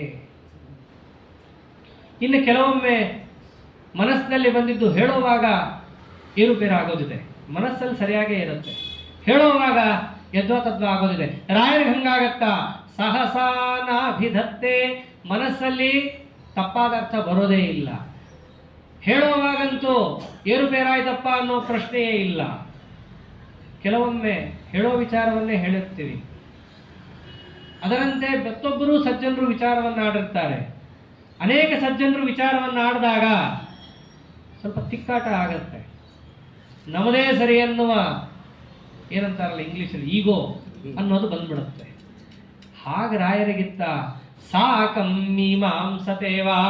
ರಾಯರ ಗ್ರಂಥವನ್ನು ನೀವು ಎಲ್ಲೇ ನೋಡಿದ್ರು ಒಬ್ಬೇ ಒಬ್ಬ ಸಜ್ಜನ ಸದ್ವೈಷ್ಣವ ಟೀಕಾಕಾರನನ್ನು ಅವರು ಎಲ್ಲೂ ಟೀಕಿಸಿಲ್ಲ. ಇದು ರಾಯರ ಟೀಕಾ ಗ್ರಂಥದ ಮಹತ್ವ, ಟಿಪ್ಪಣಿ ಗ್ರಂಥದ ಮಹತ್ವ. ಬೇರೆ ಬೇರೆ ಟಿಪ್ಪಣಿಕಾರರಂತೂ ಅಸಾಧ್ಯ. ಅವ್ರು ಹೇಳಿದ್ದು ಸರಿಯಲ್ಲ, ಹಂಗೆ ಟೀಕಾಗರ್ಥ ಹೇಳಬಾರ್ದು, ಹಿಂಗೆ ಹೇಳಬಾರ್ದಂತ ಎಷ್ಟೋ ಜನ ಮಾತಾಡಿದ್ದಿದೆ. ವಿದೇಶ್ ತೀರ್ಥರು ವಿಜೇಂದ್ರ ಮೇಲೆ ಆಕ್ಷೇಪ ಮಾಡ್ತಾರೆ, ವಿಜೇಂದ್ರ ಮತ್ತೊಬ್ಬರ ಮೇಲೆ ಆಕ್ಷೇಪ ಮಾಡ್ತಾರೆ. ಆದರೆ ರಾಯರ ಟೀಕೆಯಲ್ಲಿರುವ ವಿಶೇಷತೆ ಏನು ಅಂತಂದ್ರೆ ವಾದೀಂದ್ರ ಅಂತಾರೆ ಸಾಕಂ ಮೀಮಾಂಸತೇವಾ ಸತ್ಭಿಹಿ. ಯಾವುದೇ ಒಬ್ಬ ಸಜ್ಜನ ಟೀಕಾಕಾರನನ್ನು ರಾಯರ ತಮ್ಮ ಟಿಪ್ಪಣಿಯಲ್ಲಿ ಒಂದೂ ಸರ್ತಿಯೂ ವಿಮರ್ಶೆ ಮಾಡಿಲ್ಲ. ನೀವು ಹೇಳಿದ್ದೀರಿ ಅದು ತಪ್ಪು, ಹೇಳಲ್ಲ. ಅವ್ರು ಏನು ಹೇಳ್ಬಿಡ್ತಾರೆ? ಹಿಂಗೂ ಕೆಲವರು ವ್ಯಾಖ್ಯಾನ ಮಾಡ್ತಾರೆ, ಇಷ್ಟು ಹೇಳಿ ಮುಂದೆ ಹೋಗ್ಬಿಡ್ತಾರೆ. ಇದು ರಾಯರ ಒಂದು ವೈಶಿಷ್ಟ್ಯ. ಅಷ್ಟೇ ಅಲ್ಲ, ನಲಿಖತಿ ವಚಸೋ ಘಾಟಯತ್ಯಾಶಯಂ ಸ್ವಂ. ಒಂದು ಸರ್ತಿ ಅವ್ರು ಎಲ್ಲಾದರೂ ಯಾವುದಾದ್ರೂ ಗ್ರಂಥದಲ್ಲಿ ಒಂದು ವಿಷಯ ಬರೆದರೆ ಅದನ್ನು ಅಳಿಸೋ ಪ್ರಮೇಯವೇ ಇಲ್ಲ. ಅಂತಹ ಸಿದ್ಧವಾದಂತಹ ಪ್ರಮೇಯವೇ ಅವ್ರ ಗ್ರಂಥದಲ್ಲಿ ಬರೋದು. ಮತ್ತಷ್ಟೇ ಅಲ್ಲ, ಅದಕ್ಕಿಂತಲೂ ದೊಡ್ಡದಾದಂತಹ ಅಂಶ ಏನು ಅವ್ರ ಗ್ರಂಥದಲ್ಲಿ ಅಂದರೆ ನ ಉದ್ಘಾಟಯತಿ ಆಶಯಂ ಸ್ವಂ. ಎಲ್ಲೂ ಕೂಡ ಅಹಂಕಾರ ರಾಯರಿಗಿಲ್ಲ. ಕೆಲವೊಂದು ಟಿಪ್ಪಣಿಯಲ್ಲಿ ನಾವು ನೋಡಬಹುದು, ಇದರ ಅಭಿಪ್ರಾಯವನ್ನು ನಾನು ಹೇಳ್ತೀನಿ ಅಂತ ಶುರು ಮಾಡಿ ವ್ಯಾಖ್ಯಾನದಲ್ಲಿ ನಾವು ನೋಡ್ತೀವಿ. ಅಯಂ ಭಾವ, ಈ ರೀತಿಯಾಗಿ ಅಭಿಪ್ರಾಯ ಇದೆ, ಇದನ್ನು ನಾನು ತಿಳಿಸ್ಕೊಡ್ತೀನಿ ಜಗತ್ತಿಗೆ ಅಂತ. ಅದೊಂದು ರೀತಿಯಾದಂತಹ ಚಿಂತನಾ ವಿಶೇಷ ಇರಲಿ. ಆದರೆ ರಾಯರು ಎಲ್ಲೂ ತಮ್ಮ ಗ್ರಂಥದಲ್ಲಿ ನಾನು ಹೇಳ್ತೀನಿ ಅಂತ ಹೇಳೋದೇ ಇಲ್ಲ. ಸ್ವಂ ಆಶಯಂ ನ ಪ್ರಕಟಯತಿ. ತನ್ನದೂ ಅಂತ ಆಶಯವನ್ನು ಎಲ್ಲೂ ತೋರಿಸೋದೇ ಇಲ್ಲ ಅವರು. ಎಲ್ಲೇ ಹೋದ್ರೂ ಕೂಡ ಗುರುಪಾದ ಹೋಗ್ತಿಸ್ತು. ಗುರುಗಳು ಹೀಗೆ ಹೇಳ್ತಾರೆ, ಟೀಕಾರಾಯರ ಹಾರ್ದ ಇದು, ವ್ಯಾಸರಾಜರ ಹಾರ್ದ ಇದು. ಅದಕ್ಕೆ ಅವ್ರು ಎಲ್ಲ ಕಡೆ ಚಂದ್ರಿಕಾ ಪ್ರಕಾಶದಲ್ಲೆಲ್ಲ ಏನು ಹೇಳ್ತಾರೆ? ಸಂಪ್ರದಾಯಾರ್ಥಕೋ ವಿಧಾನ. ನಾವು ಹೇಳೋ ಅರ್ಥ ಸಂಪ್ರದಾಯಕ್ಕೆ ಸಿದ್ಧವಾದ ಅರ್ಥ. ಸಂಪ್ರದಾಯದಲ್ಲಿ ಯಾವ ಅರ್ಥ ಬಂದಿದೆಯೋ ಆ ಅರ್ಥವನ್ನು ತಿಳ್ಕೋಬೇಕು, ಅದೇ ಅರ್ಥವನ್ನೇ ಬರಿಬೇಕು, ಅದೇ ಅರ್ಥವನ್ನೇ ಹೇಳಬೇಕು, ಅದನ್ನೇ ತಿಳಿಸ್ಕೊಡ್ಬೇಕು. ರಾಯರು ಅದನ್ನೇ ಮಾಡ್ತಾ ಇದ್ದಿದ್ದು. ನ ಉದ್ಘಾಟಯತ್ಯಾಶಯಂ ಸ್ವಂ. ಹೇಳುವಾಗ ಕೆಲವೊಮ್ಮೆ ತಿಳಿಸ್ಕೊಡೋ ಭರದಲ್ಲಿ ಎದುರಿಗಿರೋರ್ಗೆ ಅರ್ಥ ಆಯ್ತೋ ಇಲ್ವೋ ಅಂತೇಳಿ ಹೇಳಿದ್ದೇ ಹೇಳ್ತಿರ್ತಾರೆ, ಬರೆದಿದ್ದೇ ಬರಿತಿರ್ತಾರೆ. ಅನೇಕ ವ್ಯಾಖ್ಯಾನಗಳಲ್ಲಿ ಇಷ್ಟು ದಪ್ಪ ಪುಸ್ತಕ ಆಗೋಗಿರುತ್ತದೆ. ಯಾಕೆ ಅಂತಂದ್ರೆ ಅದದೇ ಬರಿತಾ ಇರ್ತಾರೆ. ರಾಯರ ಗ್ರಂಥದಲ್ಲಿ ಹಾಗಿಲ್ಲ. ಉಕ್ತನ್ನೋ ವಕ್ತಿ ಭೂಯ. ಒಂದು ಕಡೆ ಒಂದು ವಿಷಯ ಬರೆದ್ರು ಅಂತಂದ್ರೆ ಇನ್ನೊಂದು ಕಡೆ ಆ ವಿಷಯದ ಸ್ಪರ್ಶವೇ ಇರಲ್ಲ, ಬರೆದು ಬಿಡ್ತಾರೆ. ಅಲ್ಲಿ ನಾವು ಬರೆದಿದ್ದೇವೆ ನೋಡ್ಕೊಳ್ರಿ. ಪರಿಮಳದಲ್ಲೇ ಎಷ್ಟೋ ಕಡೆ ಬರೆದು ಬಿಟ್ಟಿದ್ದಾರೆ ಇದನ್ನ. ಪರಿಮಳದಲ್ಲೇ ತದುಕ್ತ ಮನ್ಯತ್ರ, ಬೇರೆ ಕಡೆ ಹೇಳಿಬಿಟ್ಟಿದ್ದೀವಿ ಅದನ್ನ, ಎಲ್ಲಿ ಹುಡುಕೊಳ್ರಿ ನೀವು. ಅದನ್ನು ಅವರೆಲ್ಲೂ ಬರೆಯಕ್ಕೆ ಹೋಗಲ್ಲ. ಯಾಕೆಂದ್ರೆ ಪರಿಮಳಕ್ಕೆ ಹೋಗ್ಬೇಕಂದ್ರೆ ಉಳಿದಿದ್ದು ಓದ್ಕೊಂಡು ಹೋಗಿರ್ಬೇಕು ಅವನು. ಅದ್ಯಾವುದು ಓದ್ದೆ ಡೈರೆಕ್ಟ್ ಸುಧಾ ಹಿಡಿತೀನಿ ಪರಿಮಳ ಹಿಡಿತೀನಿ ಅಂತಂದ್ರೆ ರಾಯರ ಟಿಪ್ಪಣಿ ಕಿಂಚಿತ್ತೂ ಅರ್ಥ ಆಗಲ್ಲ. ಯಾಕೆ ಅಂತಂದ್ರೆ ಹಂಗೆ ಬರ್ತಿದ್ದಾರಲ್ಲ, ಅದು ಬೇರೆ ಕಡೆ ಹೇಳಿಬಿಟ್ಟಿದ್ದೀವಿ ನಾವು. ಎಲ್ಲಿ ತತ್ವನಿರ್ಣಯ ಟೀಕಾದಲ್ಲಿ ಹೇಳಿರ್ತೀವಿ, ಬೇಡ ಪ್ರಮಾಣ ಪದ್ಧತಿಯಲ್ಲಿ ಹೇಳಿರ್ತೀವಿ, ಒಟ್ಟಿನಲ್ಲಿ ಹಿಂದೆಲ್ಲ ಓದ್ಕೊಂಡ್ ಬಂದಿರ್ತೀರಲ್ಲ ನಮ್ಮ ಟಿಪ್ಪಣಿ, ಅಲ್ಲೆಲ್ಲೋ ಒಂದು ಕಡೆ ಹೇಳಿರ್ತೀವಿ, ಅದು ನೋಡ್ಕೊಂಡ್ಬಿಡ್ರಿ. ಉಕ್ತನ್ನೋ ವಕ್ತಿ ಭೂಯ, ಮತ್ತೆ ಮತ್ತೆ ಅದನ್ನು ಹೇಳಲಿಕ್ಕೆ ಹೋಗಲ್ಲ, ಸ್ಮರಣೆ ಮಾಡಿ ಕೊಟ್ಬಿಡ್ತಾರೆ. ಈ ವಿಷಯ ಅಲ್ಲಿ ಹೇಳಿದ್ದೀವಿ, ನೋಡ್ಕೊಳ್ರಿ. ಹೋಗ್ಲಿ. ಕ್ವಚಿದಪಿ ಲಿಖಿತಂ ನೈವ ನಿರ್ಮಾಷ್ಟಿ ತಸ್ಮಾತ್, ಬರ್ದಿದ್ದನ್ನ ಅಳಿಸೋ ಪ್ರಮೇಯ ಅಂತೂ ಇಲ್ಲವೇ ಇಲ್ಲ. ಇದು ಹೊರಗಿನ ನೋಟ. ಇಂತಹ ಹೊರಗಿನ ನೋಟದಲ್ಲೇನೇ ಇಷ್ಟು ಜೋರ್ದಾರ್ ಇರುವಂತಹ ಗ್ರಂಥರತ್ನ ಮಂತ್ರಾಲಯ ಪ್ರಭುಗಳ ಗ್ರಂಥರತ್ನ. ಅದಕ್ಕೆ ಅಸ್ಮಾಭಿಹಿ ತತ್ಪ್ರಬಂಧ ಪ್ರಣಯನ ವಿಷಯೇ ಸ್ತೂಯತೆ ರಾಘವೇಂದ್ರ. ಅದಕ್ಕೆ ಶ್ರೀಕರ್ಣೆಯಲ್ಲಿ ಬಿದ್ದಿದ್ದನ್ನು ಎಬ್ಸಿದ್ದು, ಅಲ್ಲಿ ಮಾಡಿದ್ದು, ಈ ವೈಭವ ಅದ್ಯಾವುದನ್ನು ನಾವು ವರ್ಣನೆ ಮಾಡೋದೇ ಇಲ್ಲ. ಇಂಥ ಗ್ರಂಥವನ್ನೇ ನಾವು ಕೊಂಡಾಡ್ಬಿಡ್ತೀವಿ. ಈ ಗ್ರಂಥದ ಹೊರಗಿನ ನೋಟ ಇದಿದ್ರೆ ಮಂತ್ರಾಲಯ ಪ್ರಭುಗಳ ಒಳಗಿನ ನೋಟ ಯಾವುದು? ಗ್ರಂಥದ ಒಳಗಿನ ನೋಟ ಯಾವುದು? ಗ್ರಂಥದ ಒಳಗೆ ಏನು ಸಿಗುತ್ತೆ? ಜ್ಞಾನ ಸಿಗುತ್ತೆ. ಶಾಸ್ತ್ರ ಗ್ರಂಥಗಳಾದರೆ ಶಾಸ್ತ್ರಾರ್ಥ ಜ್ಞಾನ. ಅದೆಂಗಿದೆ? ಯದ್ಭಾನೋ ಯತ್ಕೃಶಾನೋ ಯದಮೃತ ಕಿರಣೆ ಯದ್ಗ್ರಹೇಶು ಉದಿತೇಷು ಜ್ಯೋತಿರ್ಯತ್ತಾರಕಾಸು ಪ್ರಥಿತಮಣಿಷು ಯದ್ಯಚ್ಚ ಸೌದಾಮಿನೀಷು ಸಂಭೂಯೈತತ್ ಸಮಸ್ತಂ ತ್ವದಮಿತ ಹೃದಯಾಕಾಶ ನಿರ್ಯತ್ ಪ್ರಕಾಶೆ ಧೀರ ಶ್ರೀ ರಾಘವೇಂದ್ರ ವ್ರತಿವರ ಭಜತೆ ಹಂತ ಖದ್ಯೋತರೀತಿಂ.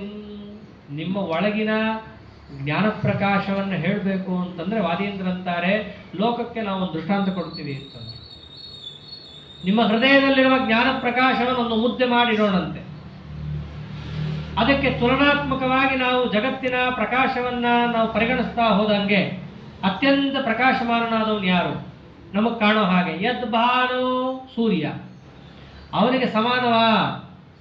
ಆಗಲಿಲ್ಲ. ಸೂರ್ಯನಿಗೆ ಸಮಾನವ ಅಂತಂದ್ರೆ ಆಗಲಿಲ್ಲ. ಅದಕ್ಕೆ ಇನ್ನ ಬೇರೆ ಬೇರೆ ಪ್ರಕಾಶಮಾನದ ಎಷ್ಟೊಂದಿದೆ. ಯತ್ ಕೃಷಾನು, ಬೆಂಕಿ, ಅದು ಜಜ್ಜಲ್ಯಮಾನವಾಗಿರುತ್ತೆ. ಆ ಥರ ನಿಮ್ಮ ಜ್ಞಾನವ, ಅದಕ್ಕೂ ಮಿಗಿಲಾದದ್ದು. ಅದರಂತೆ ಯದ್ ಗ್ರಹೇಶು ಉದಿತೇಷು, ಗ್ರಹಗಳು, ಗ್ರಹ ತಾರಾಗಳು, ಶುಕ್ರ ಗ್ರಹ ಇವೆಲ್ಲ ಬಹಳ ಕೆಲವೊಂದು ರಾತ್ರಿಗಳಲ್ಲಿ ತುಂಬಾ ಚೆನ್ನಾಗಿ ಹೊಳಿತವೆ. ಆ ಥರ ನಿಮ್ಮ ಜ್ಞಾನ ಸಂಪತ್ತು. ಅಥವಾ ಜ್ಯೋತಿರ್ ಯತ್ತಾರಕಾಸು, ನಾನಾ ನಕ್ಷತ್ರಗಳು, ಆ ನಕ್ಷತ್ರ ಪುಂಜ, ಅದರಂತೆ ಆ ಪ್ರಕಾಶದಂತೆ ನಿಮ್ಮದ. ಅಥವಾ ಪ್ರಥಿತ ಮಣಿಷು ಯದ್ಯಚ್ಚ ಸೌದಾ ಮಿನೀಷು, ಕೆಲವು ಮಣಿಗಳಿದ್ದಾವೆ. ಈ ಲೌಕಿಕ ಮಣಿಗಳಲ್ಲಿ ಲೈಟೇ ಇಲ್ಲ, ಹಾಳಾಗೋಗಿ. ಈ ಅಲೌಕಿಕ ಮಣಿಗಳು ಅಂತಿದ್ದಾವೆ. ಅದಕ್ಕೆ ಪ್ರಕಾಶಕತ್ವ ಸ್ವಯಂ ಇರುತ್ತೆ. ಆ ಮಣಿ ಇಟ್ಟರೆ ಅದು ಪ್ರಕಾಶ. ಈಗಲೂ ಕೆಲವೊಂದು ಕಡೆ ಹೇಳ್ತಾರೆ ಈ ನಾಗಮಣಿ ಅಂತ. ಈ ನಾಗಮಣಿ ಅನ್ನೋದು ಒಂದು ಮುಹೂರ್ತದಲ್ಲಿ ಮಾತ್ರ, ವರ್ಷದಲ್ಲಿ ಒಂದೇ ಒಂದು ಮುಹೂರ್ತದಲ್ಲಿ ಸ್ವಯಂ ಪ್ರಕಾಶವನ್ನು ಅದು ಬೀರುತ್ತೆ. ಅದನ್ನು ಹೇಳ್ತಾರೆ. ಕೆಲವೊಂದು ಕಡೆ ಅದು ಸಿಗುತ್ತೆ ಅಂತಾರೆ, ಅದನ್ನು ನೋಡ್ಕೊಂಡು ಬಂದವರೇ ನೋಡಿರಬಹುದು. ಅಂದರೆ ಕೆಲವೊಂದು ಮಣಿಗಳಿಗೆ ಸ್ವಯಂ ಪ್ರಕಾಶಕತ್ವ ಇರುತ್ತೆ. ಆ ಥರ ಮಣಿಯೋ ಅಥವಾ ಅಲೌಕಿಕ ಮಣಿ, ಏನು ಸೇರ್ದೇವ್ರ ತಮ್ಮ ತಲೆಗಳು ಹೊತ್ಕೊಂಡಿರ್ತಾರಲ್ಲ, ಆ ಥರ ರತ್ನದ ಮಣಿಯೋ, ಇದು ಎಲ್ಲ ಮಣಿಗಳ ಪ್ರಕಾಶ ಏನಿದೆ, ಈ ಎಲ್ಲ ಮಣಿಗಳ ಪ್ರಕಾಶವನ್ನು ಸಂಭೂಯೈ ತತ್ ಸಮಸ್ತಂ, ಇದೆಲ್ಲವನ್ನು ಒಂದು ಮುದ್ದೆ ಮಾಡಿ ಒಂದು ಕಡೆ ಇಟ್ಟು ತಕಡಿಯಲ್ಲಿ ಹಾಕಿ ತೂಗಿದರೆ, ಒಂದು ಕಡೆ ರಾಯರ ಜ್ಞಾನ ಪ್ರಕಾಶ, ಒಂದು ಕಡೆ ಜಗತ್ತಿಗೆ ಬೆಳಕನ್ನು ಕೊಡುವಂತಹ ಸಮಸ್ತ ಪದಾರ್ಥಗಳನ್ನು ಮುದ್ದೆ ಮಾಡಿ ಇಟ್ಟಾಗ ಧೀರ ಶ್ರೀ ರಾಘವೇಂದ್ರ ರತಿವರ ಭಜತೆ ಹಂತ ಖದ್ಯೋತರೀತಿ. ನಿಮ್ಮ ಜ್ಞಾನ ಪ್ರಕಾಶದ ಮುಂದೆ ಆ ಎಲ್ಲ ಪ್ರಕಾಶಗಳು ಕೂಡ ಹೇಗಾಗೋಗಿದೆ? ಒಂದು ಮಿಣುಕು ಹುಳದಂತೆ ಇರುವಂತಹ ಪ್ರಕಾಶ ಆದಂತಾಗಿದೆ. ಅಂದರೆ ನಿಮ್ಮ ಜ್ಞಾನ ಪ್ರಕಾಶ ಎಷ್ಟು ದೊಡ್ಡದಿರಬೇಕು. ಹೊರಗಿನ ಶಾಸ್ತ್ರದ ಗ್ರಂಥದ ವೈಭವ ಅಷ್ಟು ದೊಡ್ಡದು, ಶಾಸ್ತ್ರದಿಂದ ಬರುವ ಜ್ಞಾನದ ವೈಭವ ಅದಕ್ಕೂ ಮಿಗಿಲಾದದ್ದಾಗಿದೆ. ಆದ್ದರಿಂದ ನಿಮ್ಮ ಜ್ಞಾನದ ವೈಭವನ್ನೇ ನಾವು ಸ್ತೋತ್ರ ಮಾಡ್ತೀವಿ ಅಂತ ಅನೇಕ ಗ್ರಂಥಗಳನ್ನು ಸ್ತೋತ್ರ ಮಾಡುತ್ತಾರೆ ವಾದೀಂದ್ರ ತೀರ್ಥರು. ಅವರ ಚಂದ್ರಿಕಾ ಪ್ರಕಾಶ, ಪರಿಮಳ, ಅದರಂತೆ ಅನೇಕವನ್ನು ಹೇಳುವಾಗ ಇವತ್ತಿನ ದಿವಸ ವಿಶೇಷವಾಗಿ ಒಂದು ಸ್ತೋತ್ರವನ್ನು ಹೇಳೋದು ಅಂತಂದ್ರೆ ಅದೇ ಗುರುಗುಣ ಸ್ತವನದಲ್ಲಿ ಹಂತಾನಂತೋಣು ಭಾಷ್ಯೆ ವಿಲಸತಿ ಭಗವತ್ಪಾದ ಸಂವರ್ಣಿತೋರ್ಥ ಸತ್ಯಂ ಪ್ರತ್ಯೇತು ಲೋಕ ಕಥಮಿದ ಮಧುನಾ ತಸ್ಯ ಟೀಕಾಂ ವಿನಾತೆ. ರಾಯರ ಅನೇಕ ಗ್ರಂಥಗಳನ್ನು ನಾನಾ ವಿಧವಾಗಿ ಛಂದೋಬದ್ಧವಾಗಿ ಅಲಂಕಾರಮಯವಾಗಿ ವರ್ಣನೆ ಮಾಡ್ತಾ ವಾದೀಂದ್ರ ತೀರ್ಥರು ರಾಯರ ಒಂದು ವಿಚಿತ್ರವಾದ ಗ್ರಂಥ ಅಣುಭಾಷ್ಯಕ್ಕೆ ವ್ಯಾಖ್ಯಾನ ಮಾಡಿದ ಗ್ರಂಥ. ಅಣುಭಾಷ್ಯಕ್ಕೆ ರಾಯರ ವ್ಯಾಖ್ಯಾನದ ಹೆಸರು ತತ್ವಮಂಜರಿ. ಉತ್ಕೃಷ್ಟವಾದ ಗ್ರಂಥ. ಎಲ್ಲರೂ ಕೂಡ ಕೇಳ್ತಾ ಇದ್ರು. ಅಣುಭಾಷ್ಯಕ್ಕೊಂದು ಮಹತ್ವ ಇದೆ. ಪಂಡಿತಾಚಾರ್ಯರು ಆಚಾರ್ಯರ ಮುಖದಿಂದಲೇ ಅದನ್ನು ಕೇಳಿ ಉದ್ಗಾರವನ್ನು ತೆಗೆದಿದ್ದು. ಏನಂತ? ಅನಂತೋರ್ಥ ಪ್ರಕಟಿತ ಸ್ವಯಾಣೋ ಭಾಷ್ಯ ಸಂಗ್ರಹೆ ಅಹೋ ಆತ್ಮ ಪರಿಜ್ಞಪ್ತೈ ಕೃಷ್ಣೇ ನೇವಾನಂತರೆ. ಕೃಷ್ಣ ಪರಮಾತ್ಮನ ಬಾಯನ್ನು ಯಶೋಧಾದೇವಿ ತೊಡೆ ಮೇಲೆ ಹಾಕ್ಕೊಂಡು ಹಾಲು ಕುಡಿಸ್ಬೇಕಾದ್ರೆ ಹೀಗೆ ಒಂಚೂರು ಅಲ್ಲಾಡಿಸಿದ್ಲು ಅಂತ ಕಥೆ ಇದೆ. ಯಾಕೆಂದ್ರೆ ಎಷ್ಟು ಹಾಲು ಹಾಕಿದ್ರು ಕುಡಿತಾ ಇದ್ದ. ತಾಯಿ ಹಾಲು ಕುಡಿತಾ ಇದ್ದ, ಇನ್ನೊಂದು ಸರ್ತಿ ಕುಡಿತಾ ಇದ್ದ, ಲೋಟದಲ್ಲಿ ಕುಡಿತಾ ಇದ್ದ, ಚಮಚದಲ್ಲಿ ಕುಡಿತಾ ಇದ್ದ, ಗಡಿಗೆಯಲ್ಲಿ ಕುಡಿತಾ ಇದ್ದ. ಕುಡಿಯೋದು ಎಷ್ಟು ಕುಡಿತಾನೇ ಇದ್ದ.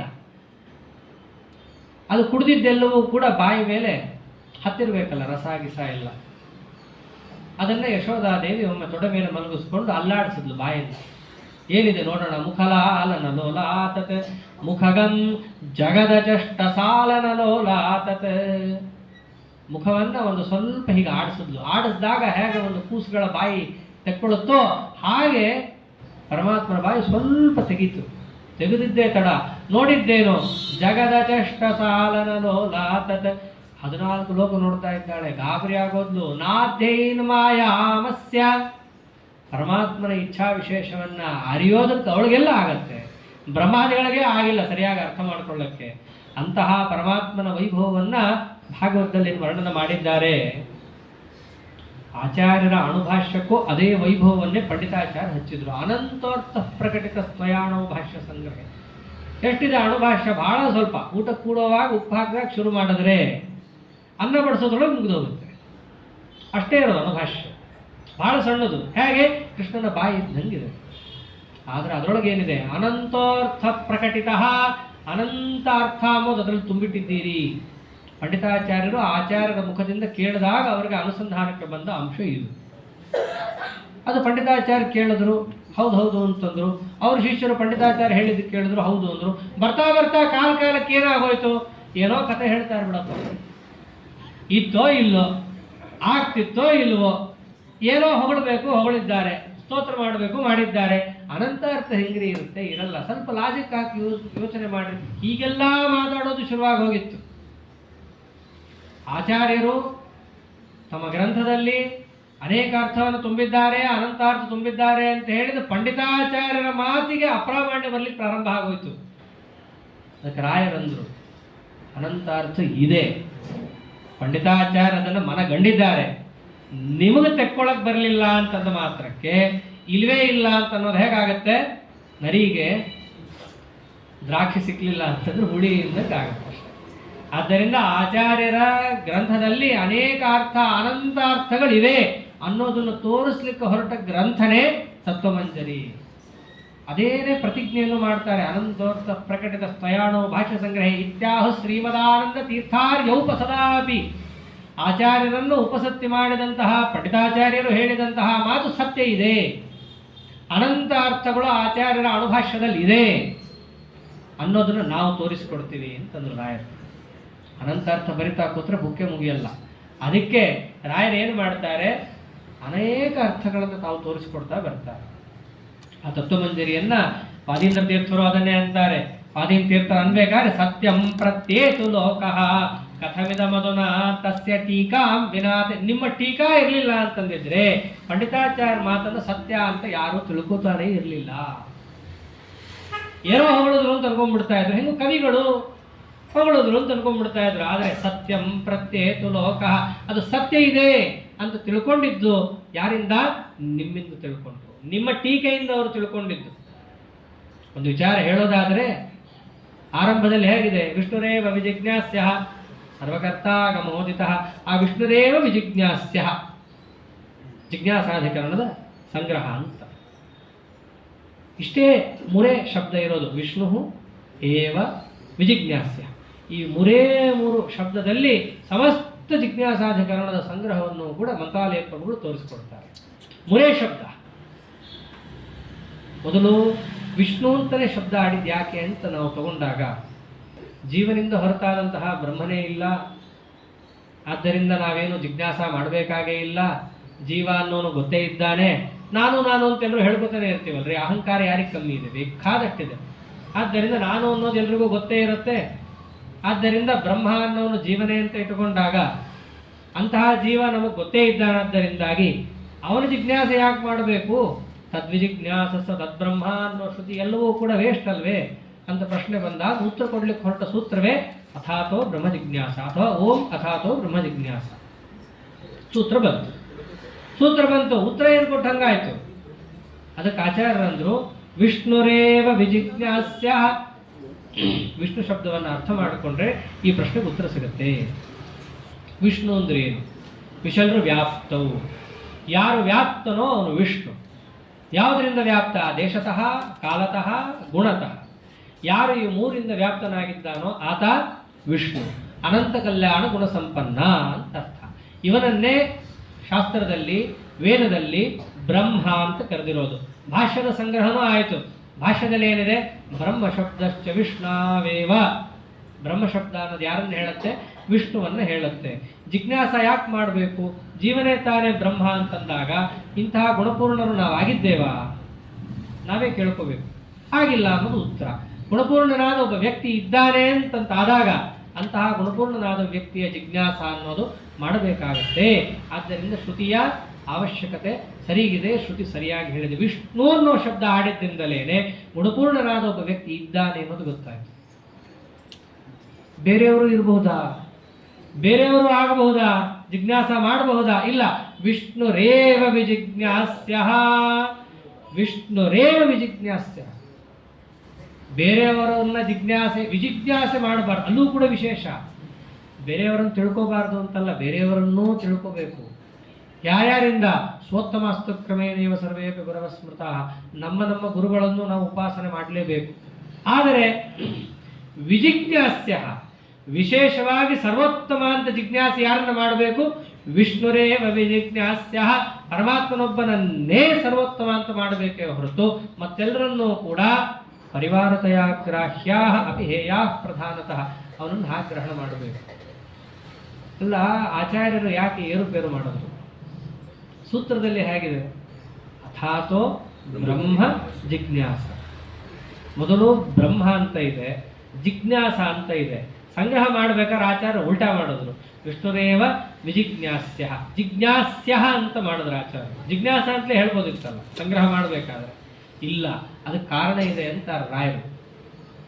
ಒಂದು ವೇಳೆ ವಿಷ್ಣುವಿನ ಜಿಜ್ಞಾಸೆ ಮಾಡ್ರಿ ಅಂತ ಶಬ್ದ ಆಡಿಬಿಟ್ಟಿದ್ರೆ ಜಿಜ್ಞಾಸೆಗೆ ಪ್ರಾಧಾನ್ಯ ಬಂದ್ಬಿಡ್ತಾ ಇತ್ತು.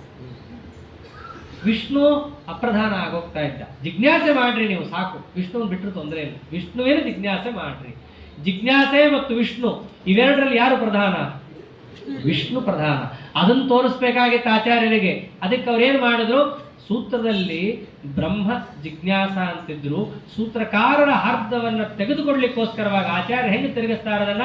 ವಿಷ್ಣುರೇವ ವಿಜಿಜ್ಞಾಸ್ಯ. ಜಿಜ್ಞಾಸೆ ಮಾಡಬೇಕಾದವನು ವಿಷ್ಣು. ವಿಷ್ಣುವಿನ ಜಿಜ್ಞಾಸ ಅನ್ನಕ್ಕೂ ಜಿಜ್ಞಾಸೆಗೆ ಒಳಪಟ್ಟವ ವಿಷ್ಣು ಅನ್ನಕ್ಕೂ ಮೇಲ್ನೋಟಕ್ಕಷ್ಟೇನು ವ್ಯತ್ಯಾಸ ಕಾಣದಿದ್ದರೂ ಹೇಳುವಾಗ ಒಂದಕ್ಕೆ ಪ್ರಾಧಾನ್ಯ ಒಂದಕ್ಕೆ ಅಪ್ರಾಧಾನ್ಯ ಬರುತ್ತೆ. ವಿಷ್ಣುವಿನ ಜಿಜ್ಞಾಸೆ ಅಂದರೆ ವಿಷ್ಣು ಅಪ್ರಧಾನ ಆಗೋದ, ಜಿಜ್ಞಾಸೆಗೆ ಒಳಪಡುವವ ವಿಷ್ಣು ಅಂತ ಹೇಳಿದಾಗ ವಿಷ್ಣು ಪ್ರಧಾನ ಆದ. ಆಚಾರ್ಯದ ಎಷ್ಟು ವಿಷ್ಣು ಸರ್ವೋತ್ತಮತ್ವ ದೀಕ್ಷಾ ಅಂತ ಇದರಲ್ಲಿ ಗೊತ್ತಾಗತ್ತೆ. ಒಂದರಲ್ಲೂ ಕೂಡ ಪರಮಾತ್ಮ ಅಪ್ರಧಾನ ಆಗಬಾರ್ದು.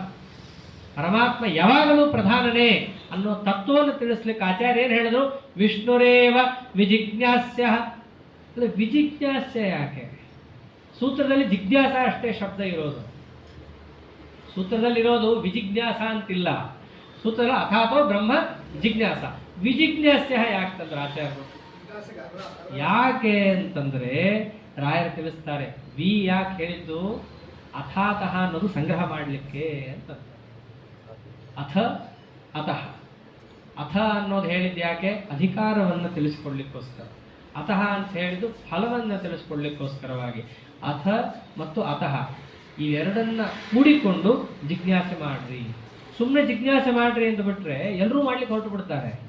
ನಾನು ಮಾಡ್ತೀನಿ, ನೀನು ಮಾಡು, ನೀನು ಕೇಳು, ನಾನು ಹೇಳು, ಏನು ಅನ್ಕೊಂಡ್ಬಿಟ್ಟಿದ್ದೀರಿ? ಬಿಟ್ಟು ಜಿಜ್ಞಾಸ ಅಂತಂದ್ರೆ ಅದಕ್ಕೆ ಸುಲಭ ಅಲ್ಲ. ಅದು ಜಿಜ್ಞಾಸ ಅಂತಂದ್ರೆ ಏನೋ ವಿಚಾರ ಮಾಡೋದು ಅಂತ ಅರ್ಥ ಅಲ್ಲ.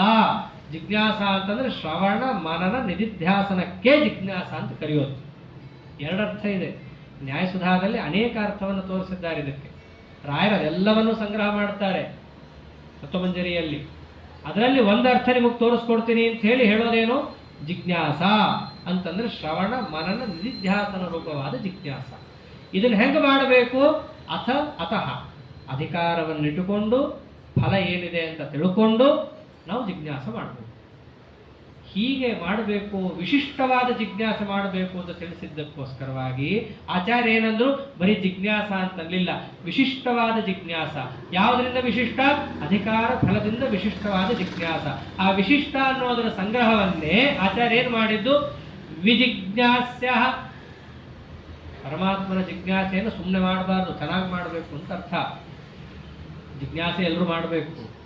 ಯಾರು ಮಾಡಬೇಕು? ಅಧಿಕಾರಿಗಳು ಮಾಡಬೇಕು. ಅಧಿಕಾರಿಗಳು ಕೂಡ ಚೆನ್ನಾಗಿ ಶಮದಮಾದ ಸಂಪತ್ ಭರಿತರಾಗಿ ಮಾಡಬೇಕು. ಎಷ್ಟು ಹೇಳಿದ್ದಾರೆ ಆಚಾರ್ಯರು ಭಾಷ್ಯಾನುಭಾಷ್ಯಕ್ಕೆ ಅಧಿಕಾರ. ಅತ್ಯದ್ಭುತವಾದ ಗ್ರಂಥ. ಆಚಾರ್ಯರೇ ಹೇಳ್ತಾರೆ ಅದನ್ನ. ಆಚಾರ್ಯರು ಅನುವ್ಯಾಖ್ಯಾನದಲ್ಲಿ ಕಡೆಗೆ ಒಂದು ಮಾತಂತಾರೆ, ಗ್ರಂಥೋಯಂ ವಕ್ವರ್ತಃ ಭಾಷ್ಯಂಚಾತ್ಯರ್ಥ ವಿಸ್ತರಂ ಬಹುಜ್ಞಾಯವ ಜಾನಂತಿ ವಿಶೇಷಣಾರ್ಥಮೇತಯೋ. ಈ ಅನುವ್ಯಾಖ್ಯಾನ ಅನ್ನೋ ಗ್ರಂಥ ಇದೆಯಲ್ಲ, ಇದಕ್ಕೆ ಸಿಕ್ಕಾಬಟ್ಟೆ ಅರ್ಥ ಇದೆ. ಅವರೇ ಒಂದ್ ಕಡೆ ಅಂತಾರೆ, ಅನಿರುದ್ಧ ಪ್ರದ್ಯುಮ್ನ ಸಂಕರ್ಷಣ ವಾಸುದೇವ ನಾರಾಯಣ ಅನ್ನೋ ರೂಪವನ್ನ ಈ ಸೂತ್ರದಲ್ಲಿ ಕಾಣಬಹುದು, ನಮ್ಮ ಗ್ರಂಥದಲ್ಲಿ ಚಿಂತನೆ ಮಾಡಬಹುದು. ಇವೆಲ್ಲ ಯಾರಿಗಾಗತ್ತೆ? ದೊಡ್ಡ ದೊಡ್ಡ ಅಪರೋಕ್ಷ ಜ್ಞಾನಿಗಳಿಗಾಗತ್ತೆ ಅಂತ ಆಚಾರ್ಯರೇ ಅಂತಾರೆ. ಅನುವ್ಯಾಖ್ಯಾನ ನೋಡ್ಲಿಕ್ಕೆ ದೊಡ್ಡದಿದೆ, 2000 ಶ್ಲೋಕ ಹತ್ರ ಇದೆ, ದೊಡ್ಡದು. ಭಾಷ್ಯ ಅಂತ ನೋಡಿದ್ರೆ ಆಚಾರ್ಯದ್ದು ಬಹಳ ಸಣ್ಣದು. ಬೇರೆಯವ್ರ ಕಂಪೇರ್ ಮಾಡಿದ್ರಂತೂ ಏನು ಇಲ್ಲವೇ ಇಲ್ಲ ಅನ್ನೋಟ್ಟು ಸಣ್ಣದು, ಬಹಳ ಚಿಕ್ಕ ಚಿಕ್ಕ ಅಕ್ಷರ. ಅಚ್ಯುತ ಪ್ರೇಕ್ಷಾಚಾರ್ಯಗೆ ಇಷ್ಟ ಆಗಲಿಲ್ಲ ಮೊದಲು ಅದನ್ನು ನೋಡಿದಾಗ. ಬಹಳ ಸಣ್ಣದಿದೆ ಬಿಡಪ್ಪ ನಿಂದು, ಶಂಕರಾಚಾರ್ಯ ಚೆನ್ನಾಗಿದೆ ಅಂದ್ಬಿಟ್ಟಿದ್ರು ನೋಡ್ಲಿಕ್ಕೆ. ಆಚಾರ್ಯವಾಗ ಕೂಡಿಸ್ಕೊಂಡು ಒಂದೊಂದೇ ಅರ್ಥವನ್ನ ಬಿಡಿಸ್ತಾ ಹೋದ್ರೆ ಕಡೆಗೆ ಅಚ್ಯುತ ಪ್ರೇಕ್ಷಾಚಾರ್ಯ ಏನಂದ್ರು? ಬಿಡಲೇ ಇಲ್ಲ ಅವ್ರ ಭಾಷ್ಯವನ್ನ. ಬೆಳಗ್ಗೆ ಅಚ್ಯುತ ಪ್ರೇಕ್ಷಾಚಾರ್ಯರು, ಸಂಜೆ ಜ್ಯೇಷ್ಠೇತಿಗಳು. ತವ್ಯಥಾ ವಿಧುರವಿ ಅಹೋ ರಾತ್ರಮಪ್ಯುತಮೋ ಮೋಹಕಂ. ಆಚಾರ್ಯರ ಭಾಷ್ಯವನ್ನು ಅವರಿಬ್ರು ಆಮೇಲೆ ಬಿಡಲೇ ಇಲ್ಲ ಅಂತಿದೆ. ಆಚಾರ್ಯ ಭಾಷೆ ಬಹಳ ಸಣ್ಣದು, ಅದಕ್ಕೆ ಆಚಾರ್ಯ ಅಂತಾರೆ ಭಾಷ್ಯಂಚ ಅತ್ಯರ್ಥ ವಿಸ್ತರಂ. ಅತ್ಯಂತ ಅನೇಕ ಅರ್ಥವನ್ನು ಹೊಂದಿದೆ ಯಾವುದೋ ಆಚಾರ್ಯ ಶ್ರೀಮದ್ ಭಾಷ್ಯ. ಬರೀ ಅನುವ್ಯಾಖ್ಯಾನ ಆಚಾರ್ಯರ ಭಾಷ್ಯ ಅಷ್ಟೇ ಅಲ್ಲ, ಆಚಾರ್ಯರ ಅಣುಭಾಷ್ಯವೂ ಕೂಡ ಅನಂತಾರ್ಥ ಉಳ್ಳದ್ದಾಗಿದೆ. ಇವೆಲ್ಲವನ್ನು ನೋಡಿದಾಗ ಒಂದೊಂದೇ ತೆಕ್ಕೊಡ್ತಾ ಹೋಗ್ತಾರೆ ಮಂತ್ರಾಲಯ ಪ್ರಭುಗಳು. ಹೌದು, ಅನಂತಾರ್ಥ ಇದೆ. ನಮ್ಮ ಬುದ್ಧಿ ಸಣ್ಣದೇ ಹೊರತು ಪೂರ್ಣ ಪ್ರಜ್ಞರ ಅನಂತ ಬೋಧರ ಬುದ್ಧಿಯಲ್ಲಿ ಅನಂತಾರ್ಥಗಳಿಂದ ಕೂಡಿದ ಗ್ರಂಥವೇ ಹೊರಬಂದಿದೆ ಅನ್ನೋದು ಸ್ಪಷ್ಟ ಆಗ್ತಾ ಹೋಗುತ್ತೆ. ಅಂತಹ ಮಂತ್ರಾಲಯ ಪ್ರಭುಗಳ ತತ್ವಮಂಜರಿ ಅನ್ನೋ ಗ್ರಂಥವನ್ನ ವಾದೀಂದ್ರ ತೀರ್ಥರಂತಿದ್ದ ಹೇಗೆ ಕೃಷ್ಣನ ಬಾಯಲ್ಲಿ ಯಶೋಧಾದೇವಿ ಜಗತ್ತನ್ನ ಕಂಡ್ಲು ಅಂತ ಇದೆ. ಕಂಡ್ಲು ಸರಿ, ಕಂಡಿದ್ದಕ್ಕೆ ಪ್ರಮಾಣ ಒದಗಿಸೋನು ಯಾರು? ಅಲ್ಲೇನೋ ಶುಕಾಚಾರ್ಯರಿದ್ರು, ಕಂಡ್ಲು ಅಂತ ಹೇಳಿದ್ರು, ಪ್ರಮಾಣ ಒದಗಿಸಿದ್ರು. ಇಲ್ಲಿ ಆಚಾರ್ಯರ ಪುಟ್ಟ ಆ ನೋಡ್ಲಿಕ್ಕೆ ಸಣ್ಣದಾದಂತಹ ಆ ಅಣುಭಾಷ್ಯದಲ್ಲಿ ಅನಂತ ಅರ್ಥ ಇದೆ ಅಂತ ಹೇಳಿದಂತಹ ಯಾರು? ತ್ರಿವಿಕ್ರಮ ಪಂಡಿತಾಚಾರ್ಯರ ಮಾತಿಗೆ ಪ್ರಮಾಣ ಒದಗಿಸಿದವರು ಯಾರು ಅಂತಂದ್ರೆ ನೀವು. ಹೀಗೆ ವಾದೀಂದ್ರ ತೀರ್ಥ ಶ್ರೀಪಾದಂಗಳವರು ಮಂತ್ರಾಲಯ ಪ್ರಭುಗಳ ಆ ತತ್ವಮಂಜರಿ ಅನ್ನೋ ಗ್ರಂಥವನ್ನ ಕಾನುಪುಂಖವಾಗಿ ಸ್ತೋತ್ರ ಮಾಡಿಕೊಟ್ಟಿದ್ದಾರೆ. ತತ್ವಮಂಜರಿ ಒಂದೇ ಅಲ್ಲ, ಎಲ್ಲಾ ಗ್ರಂಥವನ್ನು ಅವರು ಸ್ತೋತ್ರ ಮಾಡ್ತಾರೆ. ಅದರಲ್ಲಿ ನಮ್ಮ ದೌರ್ಭಾಗ್ಯದಿಂದಾಗಿ ನಮಗೆ ಸಿಗದಂತಹ ಒಂದು ಗ್ರಂಥವನ್ನು ಅವರು ಸ್ತೋತ್ರ ಮಾಡ್ತಾರೆ. ಅದೇ ನಿನ್ನೆ ದಿವಸ ಹೇಳಿದ ವೇದತ್ರಯ ವಿವೃತ್ತಿ ಅಂತ. ಅದು ನಮಗೆ ಸಿಕ್ಕಿಲ್ಲ. ಮಂತ್ರಾಲಯ ಪ್ರಭುಗಳು ಏನು ಆಗ ಸಾಯಣ ಭಾಷ್ಯ ಮುಂತಾದವರು, ಈ ಋಗ್ವೇದ ಮುಂತಾದವುಗಳಿಗೆ ಅಪಾರ್ಥವನ್ನು ಮಾಡಿದಾಗ ನಿಜವಾದ ಹಾರ್ದ ಆಚಾರ್ಯರ ಋಗ್ಭಾಷ್ಯಕ್ಕೆ ಅನುಗುಣವಾಗಿ 3 ವೇದಗಳಿಗೂ ತೆಕ್ಕೊಟ್ಟಂತಹ ಮಹಾನುಭಾವರು ಮಂತ್ರಾಲಯ ಪ್ರಭುಗಳು ಒಂದು ಸ್ತೋತ್ರ ಮಾಡುತ್ತಾರೆ. ನಮ್ದಂತೂ ಕಲ್ಕೊಂಡಿದ್ದ ಇತಿಹಾಸನೇ ಹೆಚ್ಚು, ಇರೋದನ್ನೇ ಓದಲ್ಲ, ಇನ್ನ ಬರ್ಕೊಟ್ಟಿದ್ದೆಲ್ಲ ಎಲ್ಲಿ ಓದ್ತೀವಿ? ಆದ್ದರಿಂದ ಮಂತ್ರಾಲಯ ಪ್ರಭುಗಳ ವೇದತ್ರಯ ವಿವೃತ್ತಿ ಅನ್ನೋದು ನಮಗೆ ಲಭ್ಯವೇ ಆಗಲಿಲ್ಲ. ಅಂತಹ ವೇದತ್ರಯ ವಿವೃತ್ತಿಯೇ ಮುಂತಾದ ಆಚಾರ್ಯರ ಅನುವ್ಯಾಖ್ಯಾನ, ಟೀಕಾರಾಯರ ನ್ಯಾಯಸುಧಾಗಿ ವ್ಯಾಖ್ಯಾನವಾದ ಪರಿಮಳವೇ ಮುಂತಾದ ಅನೇಕ ಗ್ರಂಥರತ್ನವನ್ನು ಹೊರಹಾಕಿದಂತಹ ಮಂತ್ರಾಲಯ ಪ್ರಭುಗಳ ವೈಭವವೇ ಇದು ನಿಜವಾದ ವೈಭವ ಅಂತಂತಾರೆ. ಯಾಕೆಂದ್ರೆ ಎಲ್ರಿಗೂ ಉಪಕಾರ ಇದೆ. ಅದನ್ನು ಯಾರ್ಯಾರು ಹಿಡಿತಾರೋ ಅವರೆಲ್ಲರಿಗೂ ಉಪಕಾರಕವಾದಂತಹ ಗ್ರಂಥ. ಇಂತಹ ಗ್ರಂಥರತ್ನದ ವೈಭವವನ್ನು ಯಾರು ತಿಳ್ಕೊಳ್ಳಿಕ್ಕೆ ಸಮರ್ಥರು? ವಿದ್ವತ್ ಪರಿಜ್ಞೇಯ ಮಹಾ ವಿಶೇಷ. ಅಂತಹ ವೈಭವವನ್ನು ಅರ್ಥ ಮಾಡ್ಕೋಬೇಕು ಅಂತಂದ್ರೆ ವಿದ್ವಾಂಸರಿಗೆ ಸಾಮರ್ಥ್ಯ ಇದೆ.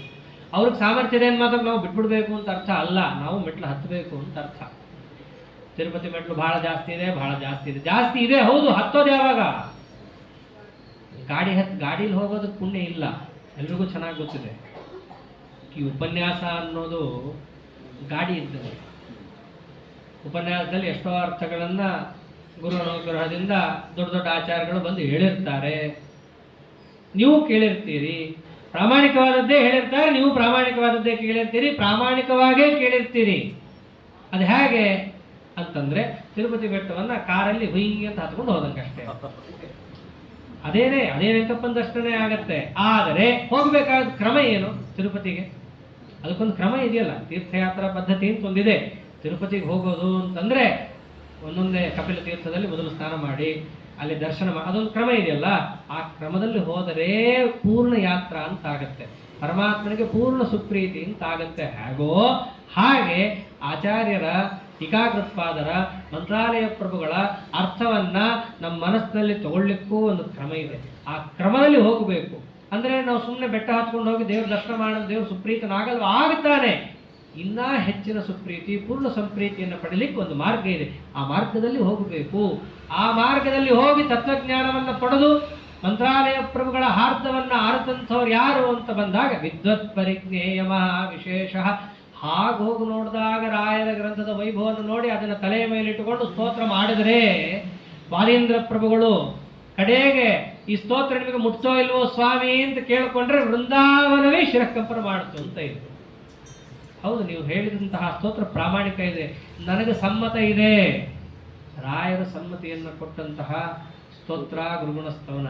ಹಾಗೆ ರಾಯರ ಸ್ತೋತ್ರ ಅಂತೇನು ಅಪಣಾಚಾರ ಮಾಡಿಕೊಟ್ಟಿದ್ದಾರೆ.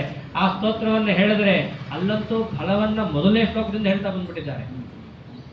ರಾಯರ ಸ್ತೋತ್ರ ಅಂತ ನಾವೇನು ಹೇಳ್ತೀವಿ, ಆ ಸ್ತೋತ್ರದಲ್ಲಂತೂ ರಾಯರ ಸ್ತೋತ್ರ ಮಾಡೋದಕ್ಕಿಂತ ರಾಯರ ಸ್ತೋತ್ರ ಮಾಡಿದ್ರೆ ಏನು ಫಲ, ರಾಯರ ವೃಂದಾವನ ಪ್ರದಕ್ಷಿಣೆ ಮಾಡಿದ್ರೆ ಏನು ಫಲ, ಅದು ಮಾಡಿದ್ರೆ ಏನು ಫಲ, ಇವೆಲ್ಲ ಪುಂಖಾನುಪುಂಖವಾಗಿ ಹೇಳಿಬಿಟ್ರು ಅಪಣಾಚಾರರು.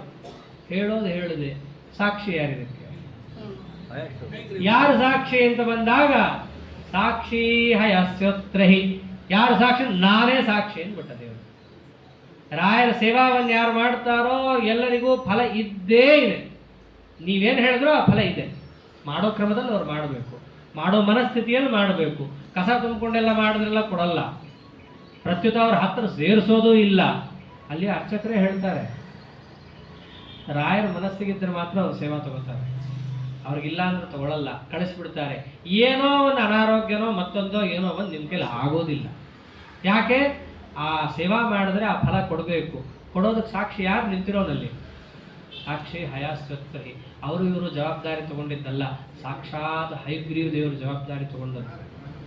ಅಂತಹ ಹೈಗ್ರೀವ ದೇವರು ಯಾವ ಸ್ತೋತ್ರಕ್ಕೆ ಸಾಕ್ಷಿಯಾಗಿದ್ದಾರೋ ಆ ಸ್ತೋತ್ರದಲ್ಲಿ ಅಪಣಾಚಾರ್ಯ ಪುಂಖಾನುಪುಂಖವಾಗಿ ಹೇಳೋ ಹಾಗೆ, ಸ್ವಾಮಿ ನಿಮ್ಮ ಪ್ರದಕ್ಷಿಣೆ ನಮಸ್ಕಾರ ಹಾಕ್ತೀನಿ, ನಿಮ್ಮ ಪಾದ ಸೇವಾ ಮಾಡ್ತೀನಿ, ನಿಮ್ಮ ಪಾದೋದಕವನ್ನು ತಗೊಳ್ತೀನಿ, ನಾನು ನಿಮ್ಮ ಕೀರ್ತನವನ್ನು ಮಾಡ್ತೀನಿ, ಎಲ್ಲ ಮಾಡ್ತೀನಿ. ಕಡೆಗೆ ಹೇಳಿದ್ದವರು ದೀಪಸಯ್ಯೋ ಜನಾಜ್ಞಾನಂ ಪುತ್ರಲಾಭೋ ಭವೇ ಧ್ರುವಂ ಪರವಾದಿಶಯೋ ದಿವ್ಯ ಜ್ಞಾನ ಭಕ್ತ್ಯಾದಿ ವರ್ಧನಂ. ರಾಯರ ಮುಂದೆ 2 ದೀಪ ಹಚ್ಚಿಡೋದು ಅಂತ ಹಿಂದಿನ ಕಾಲದಲ್ಲಿ ಎಲ್ಲರೂ ಮಾಡಿ ಬರ್ತಾ ಇದ್ರು. ರಾಯರ ಮುಂದೆ 2 ದೀಪ ಹಚ್ಚಿಟ್ರೆ ಏನು ಫಲ? ಸತ್ಪುತ್ರ ಪ್ರಾಪ್ತಿ. ಅಲ್ಲೇ ಹೇಳಿದ್ದಾರೆ, ಪುತ್ರಲಾಭೋ ಭವೇತ್ ಧ್ರುವಂ, ಹಾಗೇ ಆಗತ್ತೆ. ಅಷ್ಟೇ ಅಲ್ಲ, ಅದ್ರ ಜೊತೆಗೆ ಬೇರೆದು ಬರುತ್ತೆ. ಯಾವುದು? ಪರವಾದಿಜಯೋ ದಿವ್ಯ ಜ್ಞಾನ ಭಕ್ತ್ಯಾದಿ ವರ್ಧನಂ. ಸಾತ್ವಿಕಾಚಾರ್ಯರು ರಾಯರ ಸ್ತೋತ್ರ ಹೇಳ್ತಾ ಅಭಿಷೇಕ ಮಾಡಬೇಕಾದ್ರೆ ಅವರು ಅದು ಇದು ಮಂತ್ರ ಹೇಳಿ ಅಭಿಷೇಕ ಮಾಡ್ತಾನೆ ಇರಲಿಲ್ಲ, ಅದು ಇದು ಸ್ತೋತ್ರ ಹೇಳ್ತಾ ಇರಲಿಲ್ಲ. ರಾಯರ ಸ್ತೋತ್ರದಲ್ಲೂ ಕೂಡ ಒತ್ತಿ ಹೇಳ್ತಾ ಇದ್ದಿದ್ದು ಯಾವುದಂದ್ರೆ ಇದೆ, ಪರವಾದ ಜ್ಯೋತಿವೆ ಜ್ಞಾನ ಭಕ್ತ್ಯಾದಿ ವರ್ಧನಂ, ಪರವಾದ ಜ್ಯೋತಿವೆ ಜ್ಞಾನ ಭಕ್ತ್ಯಾದಿ ವರ್ಧನಂ. ಯಾಕೆ ಅಂತಂದ್ರೆ ಅಜ್ಞಾನದಲ್ಲೇ ಮುಳುಗಿ ಹೋಗಿದ್ವಿ ಅಂತಂದ್ರೆ ನಮಗೆ ಎಷ್ಟೇ ಭಾಗವತ ಕೇಳಿದ್ರು ಪ್ರಯೋಜನವೇ ಇಲ್ಲ ಅಂತ ಆಗೋಗುತ್ತೆ. ಪರವಾದಿಗಳು ಅಂತ ನಮಗೇನು ಅಜ್ಞಾನದ ಮುಸುಕನ್ನು ಹಾಕಿ ಮುಚ್ಚಿ ನಮ್ಮನ್ನು ಏನಿಲ್ಲ ಅಂತ ಅನಿಸ್ಬಿಟ್ಟಿರ್ತಾರೋ ಅವರ ವಾದವನ್ನು ತಪ್ಪು ಅಂತ ಪೂರ್ಣ ಮನಗಂಡು ಆಚಾರ್ಯರ ಶಾಸ್ತ್ರವನ್ನು ನೋಡಿದಾಗ ಒಂದು ಚಿಕ್ಕ ವಾಕ್ಯ ನೋಡಿದ್ರು ಅಪಾರ ಆನಂದ ಆಗುತ್ತೆ ನಮಗೆ. ಅವರು ಹೇಳಿದ್ದಾರೆ ಇವರು ಹೇಳಿದ್ದಾರೆ ಬಿಡಪ್ಪ ಅಂತಂದ್ರೆ ಏನು ಪ್ರಯೋಜನ ಇಲ್ಲ. ರಾಮಾಯ ಸ್ವಸ್ತಿ ರಾವಣಾಯ ಸ್ವಸ್ತಿ, ಎರಡಕ್ಕೂ ಸ್ವಸ್ತಿ ಹೇಳ್ಕೊಂಡು ಹೋದ್ರೆ ಏನು ಬಂತು ಪ್ರಯೋಜನ? ಆದ್ದರಿಂದ ಹಂಗಾದ್ರೆ ಪ್ರಯೋಜನ ಇಲ್ಲ. ಯಾವುದು ಸರಿ ಇದೆ ಯಾವುದು ತಪ್ಪಿದೆ ಅನ್ನೋದನ್ನು ಪೂರ್ಣ ತನ್ನ ಬುದ್ಧಿಗೆ ಹೊರೆಹಚ್ಚಿ ನೋಡಿಕೊಂಡು ಆಮೇಲೆ ಪರಮಾತ್ಮ ಏನು ಆಚಾರ್ಯರ ಮುಖೇನ ತತ್ವಜ್ಞಾನ ಕೊಟ್ಟಿದ್ದಾನೆ ಅದನ್ನು ತಗೊಂಡಾಗ ನಿಜವಾದ ಅರ್ಥ ಗೊತ್ತಾಗುತ್ತೆ. ಹೀಗೆ ಪರವಾದ ಜಯೋ ದಿವ್ಯ ಜ್ಞಾನ ಭಕ್ತ್ಯಾದಿ ವರ್ಧನಂ ಸರ್ವಾಭೀಷ್ಟ ಪ್ರವೃದ್ಧಿ ಸ್ಯಾತ್. ರಾಯರ ಮುಂದೆ ದೀಪ ಹಚ್ಚಿದ್ರೆ ಅದು ಇದು ಹೇಳಲಿಕ್ಕೆ ಹೋಗಲೇ ಇಲ್ಲ ಅಪಣಾಚಾರ್ಯರು. ಕಡೆಗೆ ಹೇಳಿದ್ದೇನು? ಸರ್ವಾಭೀಷ್ಟ ಪ್ರವೃದ್ಧಿ ಸ್ಯಾತ್. ಎಲ್ಲ ಅಭೀಷ್ಟವೂ ಅವನಿಗೆ ವೃದ್ಧಿ ಆಗತ್ತೆ, ಪ್ರಾಪ್ತವಾಗತ್ತೆ, ಪ್ರಾಪ್ತವಾದದ್ದು ವೃದ್ಧಿ ಆಗತ್ತೆ. ನಮ್ಮ ಆಚಾರ್ಯ ಇನ್ನೊಂದು ಮಾತು ಅನ್ನೋದು, ದೀಪ ಸಂಯೋಜನಾ ಜ್ಞಾನಂ ದೀಪ ಸಂಯೋಜನಾ ಜ್ಞಾನಂ ಅಂತಿದ್ರಲ್ಲ. ದೀಪ ಸಂಯೋಜನಾ ಅಂತಂದ್ರೆ ಆಯ್ತು, ಒಂದರ್ಥ ಪ್ರಾಕೃತವಾದ ತುಪ್ಪ ದೀಪನೋ ಯೋಗ್ಯತಾನುಸಾರ ಎಣ್ಣೆ ದೀಪನೋ ಏನಿತ್ತೋ ಅದರ ಸಂಯೋಜನ. ಅಧಿಕಾರಿಯಾಗಿದ್ದ ಯೋಗ್ಯರಾಗಿದ್ರು ಸತ್ಪುರುಷರಿದ್ರು ಅವರು ದೀಪ ಸಂಯೋಜನ ಅಂದ್ರೇನು? ದೀಪ ಅಂತಂದ್ರೆ ಭಾವದೀಪ, ಅವರ ಗ್ರಂಥ, ಅದನ್ನ ಸಂಯೋಜನ, ಅದನ್ನ ತಮ್ಮ ಬುದ್ಧಿಗೆ ಸಂಯೋಜನವನ್ನು ಮಾಡೋದ್ರಿಂದ ಸತ್ಪುತ್ರ ಪ್ರಾಪ್ತಿ, ದಿವ್ಯ ಜ್ಞಾನ ಭಕ್ತ್ಯಾದಿ ವರ್ಧನಂ. ಜ್ಞಾನ ಬರಬೇಕು ಅಂತಂದ್ರೆ ಯೋಗ್ಯವಾದ ಅರ್ಥ ಹೇಳಬೇಕಲ್ಲ.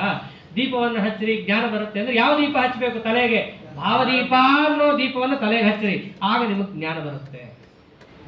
ಆದ್ದರಿಂದ ರಾಯರ ಯಾವ ಸೇವೆ ಅಂತ ಅನೇಕ ಸೇವಾಗಳಿದ್ದಾವೆ. ಯಾವ ಸೇವೆಯನ್ನು ಮಾಡಿದ್ರೂ ಕೂಡ ಒಳಗೆ ನಿಂತು ಈ ಸೇವಾ ಮಾಡಿದ್ರೆ ಈ ಫಲ ಇದೆ ಅಂತ ಹೇಳಿ ಸಾಕ್ಷಿಯಾಗಿ ನಿಂತಂಥವನು ಯಾರು? ಕಡೆಗೆ ಲಕ್ಷ್ಮೀ ಹೈಗ್ರೀವ ದೇವರು ಅನಂತ ರೂಪನಾಗಿ ನಿಂತಿದ್ದಾನೆ ಒಳಗೆ. ಅಂತಹ ರಾಯರ ಸಂಕೀರ್ತನ ಮಾಡೋದು ಅಂತಂದ್ರೆ ಸಾಕ್ಷಾತ್ ಪರಮಾತ್ಮನ ಸಂಕೀರ್ತನೆ. ಸಂಜೆ ದಿವಸ ಹೇಳ್ತಾನೆ ಇದ್ದೀವಿ, ಏನದು? ವ್ಯಾಪ್ತ ಚಿಂತನ, ವ್ಯಾಪ್ತೋಪಾಸನ ಅಂತ. ರಾಯರಿಗೆ ನಮಸ್ಕಾರ, ಟೀಕಾರಾಯರಿಗೆ ನಮಸ್ಕಾರ, ಯಾರಿಗೆ ಅಂದ್ರೂ ಎಲ್ಲರಿಗೂ ಒಂದು ಸ್ಪಷ್ಟ ಇದೆ, ರಾಯರು ಅಂದ್ರೆ ರಾಯರಲ್ಲ. ಮತ್ತೆ ಯಾರಿಗೆ? ರಾಘವೇಂದ್ರ ಸ್ವಾಮಿಗಳ ಒಳಗಿರುವಂತಹ ಅನಂತ ರೂಪನಾದ ಭಾರತೀಯ ಮುಖ್ಯ ಪ್ರಾಣಾಂತರ್ಗತನಾದಂತಹ ಲಕ್ಷ್ಮೀ ಹೈಗ್ರೀವ ದೇವರಿಗೆ ನಮಸ್ಕಾರ. ಅದು ಇಂತಹ ಪರಮಾತ್ಮನ ಸಂಕೀರ್ತನ. ರಾಯರ ಪ್ರದಕ್ಷಿಣೆ ಅಂತಂದ್ರೆ ರಾಯರ ಅಭಿಷೇಕ, ರಾಯರ ಸ್ತೋತ್ರ, ರಾಯರ ಗುಣಗಾನ, ರಾಯರ ಕೀರ್ತನ ಏನೇ ಮಾಡಿದ್ರೂ ಕೂಡ ಯಾರಿಗೆ ಮುಟ್ಟೋದು? ಸಾಕ್ಷಾತ್ ಪರಮಾತ್ಮನಿಗೆ ಮುಟ್ಟುತ್ತೆ. ಯಾಕೆಂದ್ರೆ ಸಾಕ್ಷಾತ್ ಪ್ರತಿಬಿಂಬರು, ಪರಮಾತ್ಮನ ಪ್ರತಿಬಿಂಬರು, ಎತ್ತಲಿಕ್ಕೆ ಬಂದವರು. ಅಂತಹ ಮಂತ್ರಾಲಯ ಪ್ರಭುಗಳ ವರ್ಧಂತಿ ಉತ್ಸವ ಇವತ್ತು. ವರ್ಧಂತಿ ಅಂತಂದ್ರೆ ರಾಯರು ಹುಟ್ಟಿದ ದಿವಸ. ರಾಯರು ಹುಟ್ಟೋದು ಅಂತಂದ್ರೆ ಏನು ಹುಟ್ಟಿದ್ದು? ಇಷ್ಟೊತ್ತು ತನಕ ಹೇಳಿದ ಶಬ್ದಾರ್ಥ ರಾಯರು ಅಂತಂದ್ರೆ ಅವರ ವಾಕ್ಯಗಳು, ಅವರ ವಾಕ್ಯದ ಅರ್ಥ. ಅದು ನಮ್ಮ ಮನಸ್ಸಲ್ಲಿ ಹುಟ್ಟಿತು ಅಂತಂದ್ರೆ ಅದು ನಿಜವಾದ ರಾಯರ ವರ್ಧಂತಿ ಉತ್ಸವ. ಅದನ್ನ ನಾವು ನಿತ್ಯದಲ್ಲಿಯೂ ಮಾಡಿಕೊಳ್ಳೇಬೇಕು.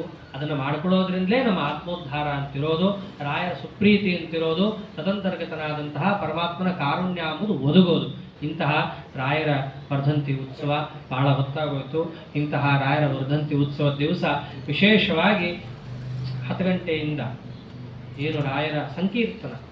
ರಾಯರು ಅಂತಂದ್ರೆ ಇಷ್ಟೊತ್ತನಕ ಹೇಳಿದಂತೆ ಲಕ್ಷ್ಮೀ ವೆಂಕಟೇಶ, ಭಾರತೀಯರ ಮುಖ್ಯ ಪ್ರಾಣ, ಹನುಮದ್ದೇವ ಮಧ್ಯರೂಪಿ, ಅನಂತರ ಎಲ್ಲ ಗುರುಗಳ ಅಧಿಷ್ಠಾನರಾದಂತಹ ಮಂತ್ರಾಲಯ ಪ್ರಭುಗಳು, ಅವರ ಸ್ತೋತ್ರ, ವೆಂಕಟೇಶ ಸ್ತೋತ್ರ, ಹರಿವಾಯು ಸ್ತುತಿ ಮತ್ತು ರಾಘವೇಂದ್ರ ಸ್ತೋತ್ರವನ್ನ ಏನು ಯಥಾಶಕ್ತಿ ಪಾರಾಯಣ ಮಾಡಿದ್ದಿದೆ.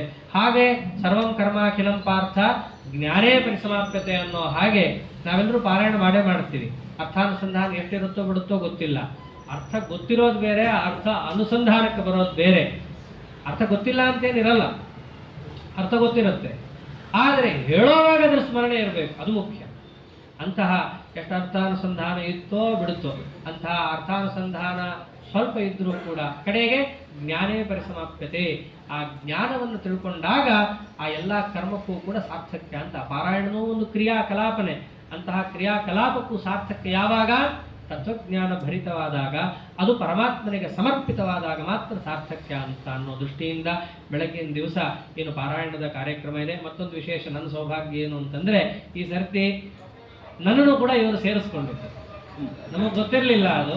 ಅಂತಹದ್ದು ಆದರೆ ನೀವು ಬನ್ರಿ ಪಾರಾಯಣಕ್ಕೆ, ನಿಮಗೂ ಆಗತ್ತಾ ಅಂತಂದ್ರು. ಖಂಡಿತ ಆಗತ್ತೆ. ವರ್ಧಂತಿ ಉತ್ಸವ ದಿವಸ ರಾಯರ ಸ್ತೋತ್ರವನ್ನ ಎಲ್ಲರೂ ಹೇಳಲೇಬೇಕು. ಅಂತಹದ್ದು ಎಲ್ಲರೂ ಜೊತೆ ಸೇರ್ಕೊಂಡು ಹೇಳುವಂತಹ ಸೌಭಾಗ್ಯವನ್ನ ಇಲ್ಲಿಯ ಆಡಳಿತಾಧಿಕಾರಿಗಳು ಹಾಗೂ ಭಕ್ತವರ್ಗ ನನಗೂ ಒದಗಿಸ್ಕೊಟ್ಟಿದ್ದು ವಿಶೇಷ. ಅಂಥದ್ದು ರಾಯರ ಪಾರಾಯಣದ ಕಾರ್ಯಕ್ರಮ ಹಾಗೂ ರಾಯರ ಗ್ರಂಥದ ಚಿಂತನ ಏನು ಯತ್ಕಿಂಚಿತ್ ತತ್ವಮಂಜರಿ ಅನ್ನೋ ಗ್ರಂಥದಲ್ಲಿ ಬಂದ ರಾಯರ ವಾಕ್ಯದ 2 ಅಕ್ಷರದ ಉಪಸ್ಥಾಪನ ಅನ್ನೋದೇನಿದೆ, ಇಂತಹ ವರ್ಧಂತಿ ದಿವಸದಿಂದ ಏನು 2 ಅಕ್ಷರ ಹೇಳಿದ್ದಿದೆ, ಇದರಿಂದಾಗಿ ಅಸ್ಮತ್ಪೂಜ್ಯ ಗುರುವಂತರ್ಗತರಾದಂತಹ ಇವತ್ತಿನ ದಿವಸ ವಿಶೇಷವಾಗಿ ಭಕ್ತರಿಗೆ ಅನುಗ್ರಹ ಮಾಡಲಿಕ್ಕೆ ಅವತಾರ ಮಾಡಿದಂತಹ ಮಂತ್ರಾಲಯ ಪ್ರಭುಗಳು, ಅವರ ಅಂತರ್ಗತರಾದಂತಹ ಸಮಸ್ತ ಗುರುಗಳಿಗೆ ವರದರಾದ ಟೀಕಾಕೃತ್ಪಾದ ಗುರುವಂತರ್ಗತ ಆನಂದ ತೀರ್ಥ ಭಗವತ್ಪಾದಾಚಾರ್ಯರ ಹಸ್ತಮಲ ಮಧ್ಯ ನಿವಾಸಿ ಅನಂತ ಕಲ್ಯಾಣ ಗುಣಪೂರ್ಣನಾದ ಬಿಂಬರೂಪಿ ಪರಮಾತ್ಮನಿಂದ ಅಭಿನ್ನನಾದಂತಹ ರಾಮ ನರಹರಿ ಕೃಷ್ಣ ಕೃಷ್ಣ ಲಕ್ಷ್ಮೀ ಹಯಗ್ರೀವ ಲಕ್ಷ್ಮೀ ವೆಂಕಟೇಶಾದ್ಯನಂತ ರೂಪನಾದಂತಹ ಲಕ್ಷ್ಮೀನಾರಾಯಣ ದೇವರ ಪಾದಾರವಿಂದದಲ್ಲಿ ಇವತ್ತಿನ 2 ವಾಕ್ಪುಷ್ಪಗಳನ್ನು ಅರ್ಪಣೆ ಮಾಡುತ್ತಿದ್ದೇನೆ ಅಂತ ಹೇಳ್ತಾ ಉಪಸಂಹಾರ ಮಾಡುತ್ತಿದ್ದೇನೆ. ಶ್ರೀಕೃಷ್ಣಾರ್ಪಣಮಸ್ತು. ಹರೆಯೇ ನಮಃ.